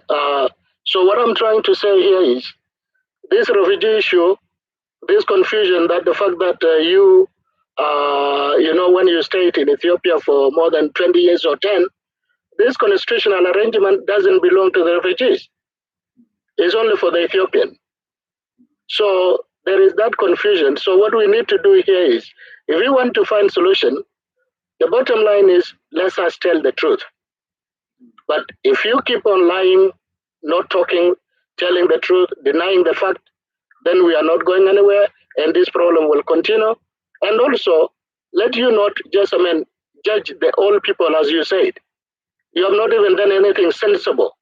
You are the one fighting, and yet you want to say that the old people are the one manipulating you. You guys are the reason why we are fighting as the young people. No, you are South Sudanese. You are not Ethiopian. That is why I'm talking that you are a South Sudanese. Your time is up. Thank you. Merabot, 2 minutes exactly. Yeah, once again, thank you for giving your time, man. It's not easy dealing with such an issue. And it's about 3 days. It's about 3 days now while you're taking all of your night, not getting some sleep. Yet people don't understand the fact that you're sacrificing and you just want a solution for real. And you just need people to understand what exactly is happening. So my conclusion is going to be, or my remarks is going to be this. The ANYWAA people, they have something called Gurtong, is a peace agreement that they used to do, and that is being adopted even by the South Sudanese government, and it become one of the big organization in South Sudan where peace agreement would be done. So it is the only culture where they have a genuine way of how the peace will be resolved. So Gurtong means it's a Luo language. It's derived from 2 words, Gur and Tong. Gur is to blunt, or to blunt, and Tong is a sphere. So Gurtong is to blunt a sphere, making a sphere not to be sharp. We blunt in Israel is not going to be sharp and not going to cut anything. So that is a symbol that says that we don't need unliving people. Killing should be enough.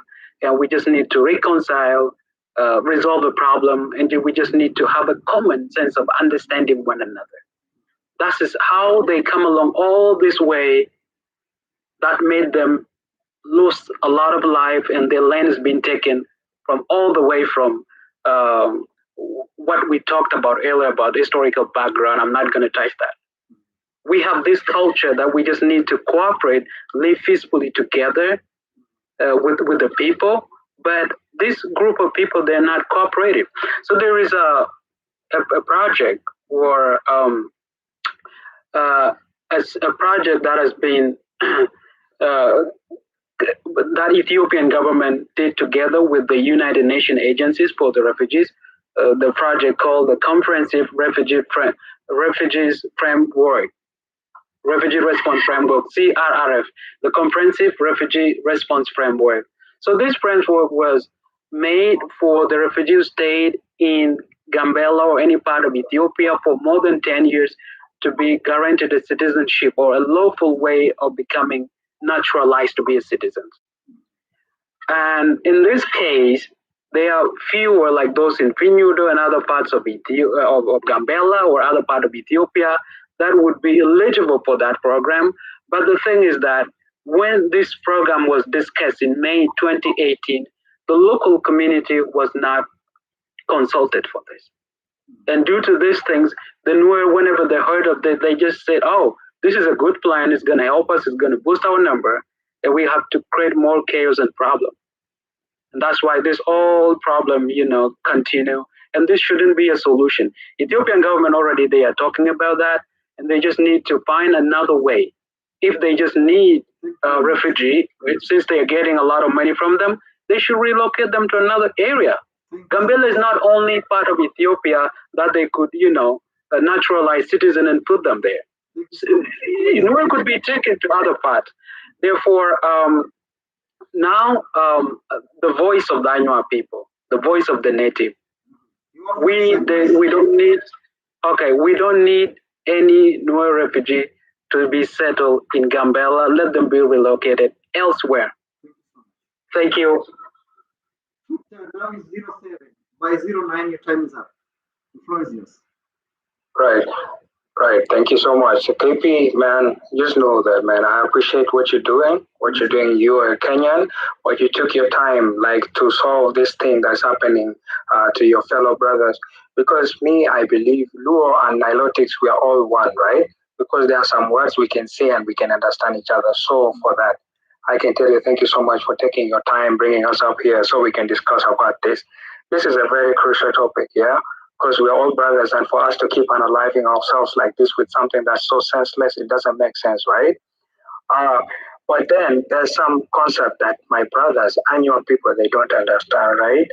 So when you go to the native people that are in Ethiopia, their total population, the ANYWAA are estimated at 89,000 people in Ethiopia region, right?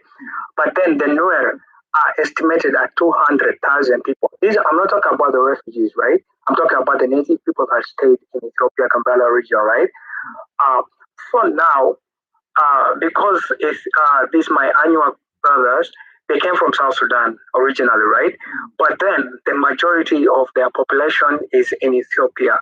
So now they see themselves like they are more of Ethiopians than South Sudanese because the majority of their tribe is in Ethiopia, right? So now they are seeing NUER like they are not South Sudanese because the majority of their tribes are in South Sudan, right? This is the thing that is bringing problem right now between ANYWAA people and their fellow brothers, the NUER people. When you look at the total population of NUER, they are estimated at 1.8 million. And that is just a fraction because 1.8 million, if you minus 200,000, that's like 1.6 who are in South Sudan and 200,000 who are in Ethiopia. And that 200,000 is still more than the ANYWAA natives that are staying in Ethiopia right now. You get it? So the ANYWAA people also, they got their own refugees that flooded in from South Sudan to Ethiopia too, right? So when they talk about relocation, right, they should not talk about only NUER, right? Because they also have their own people who came from South Sudan to Ethiopia who are also ANYWAA. Say, let's remove the refugees of both ANYWAA and NUER from Gambella region. Still, NUER will remain the majority in the Gambella region, right? Because they are estimated at 200,000 and the ANYWAA are only at 89,000. So when you look at this thing, you would know that no matter how you try to do this thing, the only way we can move forward is just to like unite like we used to be and accept that this NUER that came from South Sudan will eventually go back when their country gets back to peace. And then we can live together. Me, I think this is a proxy war. This is not something that the ANYWAA people like because the ANYWAA people have history of staying together with the NUER for a very long time, right? So they stay together even up to now, like I said earlier, like Pinchala and Akobo, they're still there right now. They coexist with the NUER people. Right. I'm gonna stop here. I just hope you, our brothers, know this. But NUER, we don't have no problem with you guys. We love you guys so much. Just like one of your brothers said that we intermarried. I think intermarriage is one of the solutions that will erase all these tribal wars and stuff like that. So let's encourage it. I really like it that we are having this conversation right now. So thank you. I won't go so long. Thank you. KP, I really appreciate it. Thank you so much. Nitgal, your neutral voice. I will cut you exactly at 2 minutes. Thank you. I don't even have a lot to say. I just want to say I'm a bit relieved that we are having some sense coming into the last remarks. But I'm still disappointed in the comments though, because we need to have a feeling of needing a solution. Like I said, the back and forth will not help us. My last remark is about what you can do. Someone said you have no power as you in the social media here, but you have. Well, you need to put those leaders that are pushing these agendas in your head. They need to give you accountability. These political leaders are the ones that have powers to push good solutions for you. Put them to have accountability. What are they actually doing to bring for you what peace? Yeah. What are they actually doing to safeguard you from the anxiety, your plan, anxiety of being pushed away? What are they trying to do? When they come and tell you, hey, go and fight here, tell them, what are you doing? All of them in Ethiopia, what are you doing there? So you put those leaders accountable. Don't let them push you. Don't let them use you. Thank you. Okay, so Ran, you just talked, so please, I will give you 1 minute. Okay. Thank you. I just don't want to say more because I just give my message before. But one thing that I want to give other advice to my friend and my young people, we are still young, and the life that we are lost now, they are the young people who lost their life in this conflict. But I can give you the advice in order to win your term. The one who play the game, those are politicians, both from NUER and ANYWAA. But the one who lost are the youth, the women and children. So for us, instead of saying we will display these people and we will display these people, we are not work. We will still lose our life in Gambella. It's better for us to sit down and discuss our issue, find our solution. What will be the issue? Next, one thing that I want to give you the piece of advice. We lose many workers now to those who are islanders, who are from the north. Even the Gambella University is starting from the top up to bottom now. The leaders are from the north, from the south, from the east part of Ethiopia, instead of indigenous people of Gambella, because you have a conflict. But when you see the rest of the region in Ethiopia, we then put two university. The one who a university president is from the native, from the indigenous people. If you go every university in Ethiopia, but because you have a conflict in Gambella, we are just losing our resource. We are losing our opus. Even many opus now, they were controlled by the islander. Because you have a conflict. We don't love one another. We don't love each other. So, my friend, it's better for us to advocate the peace and unity between NUER and ANYWAA. Instead of just the NUER are doing this, ANYWAA are doing this, will not take us anywhere. It's okay. I added you because you didn't get a chance yesterday. But now you only have exactly 2 minutes. It's 1:05 now. By 1:07, you can go. Okay, KP Jaluo, I greet you and I greet everybody on the platform. My name is Dr. Peter Okello. I am a researcher in international peace and coexistence, but also conduct a lot of historical research, and not only the ANYWAA, but also part of the larger Luo. I have done a lot of studies also on the refugees integration, both in Uganda, in Kenya, and Rwanda, and Mozambique, and ultimately what's happening in Ethiopia. First off, what's happening in Ethiopia, and I think my minutes are just too few. It will be very unfortunate to make submission within that space. It's okay. If you look at the larger part of the migration into Ethiopia, for example, then where refugees, by extension, is because of the conflict that has been overraking in South Sudan. First of all, in southern region, in the 70s and 80s, the first civil war, the second civil war, and you have seen most of the South Sudanese going to the Ethiopian land. So by the 1991, when the Dergi regime was falling apart, the late founding father of the southern region, which is South Sudan now, Dr. John Garang Damabior, had informed all the South Sudanese who were refugees in Ethiopia to relocate to Kenya because the Dergi regime is going to fall in 1991. So most of the people left. Now, of those that have remained, are actually the NUER. The NUER didn't go. Other refugees relocate to Lokichogyo, and then the founding of Kakuma refugee camp, which exists today. And then later on, the conflict, of course, of 2011, in 2013.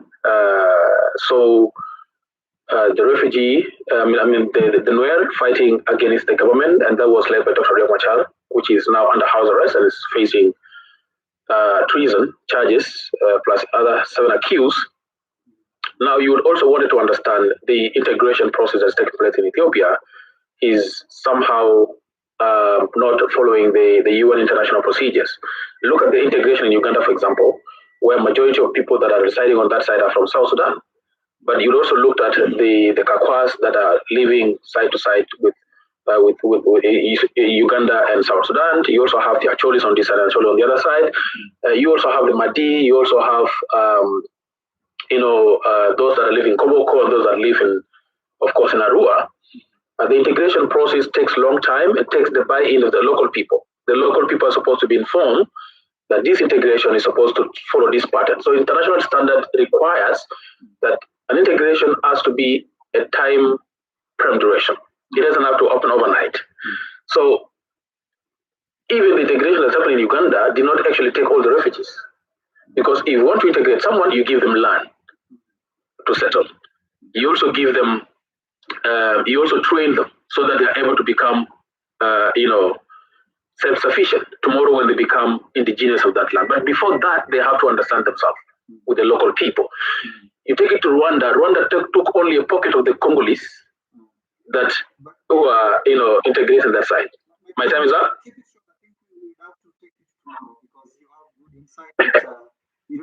Yeah. Okay.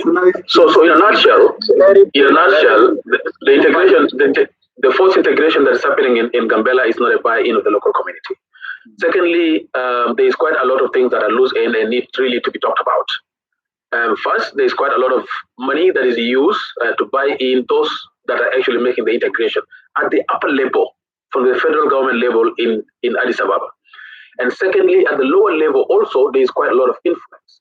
So that in itself do not follow the international standard. And I think that's why the local in Gambella are feeling some type of way that this integration is not following the pattern and would not want to see a larger version of NUER be integrated and to overtake the indigenous in this case, which are the ANYWAA. And this is only a tip of the iceberg.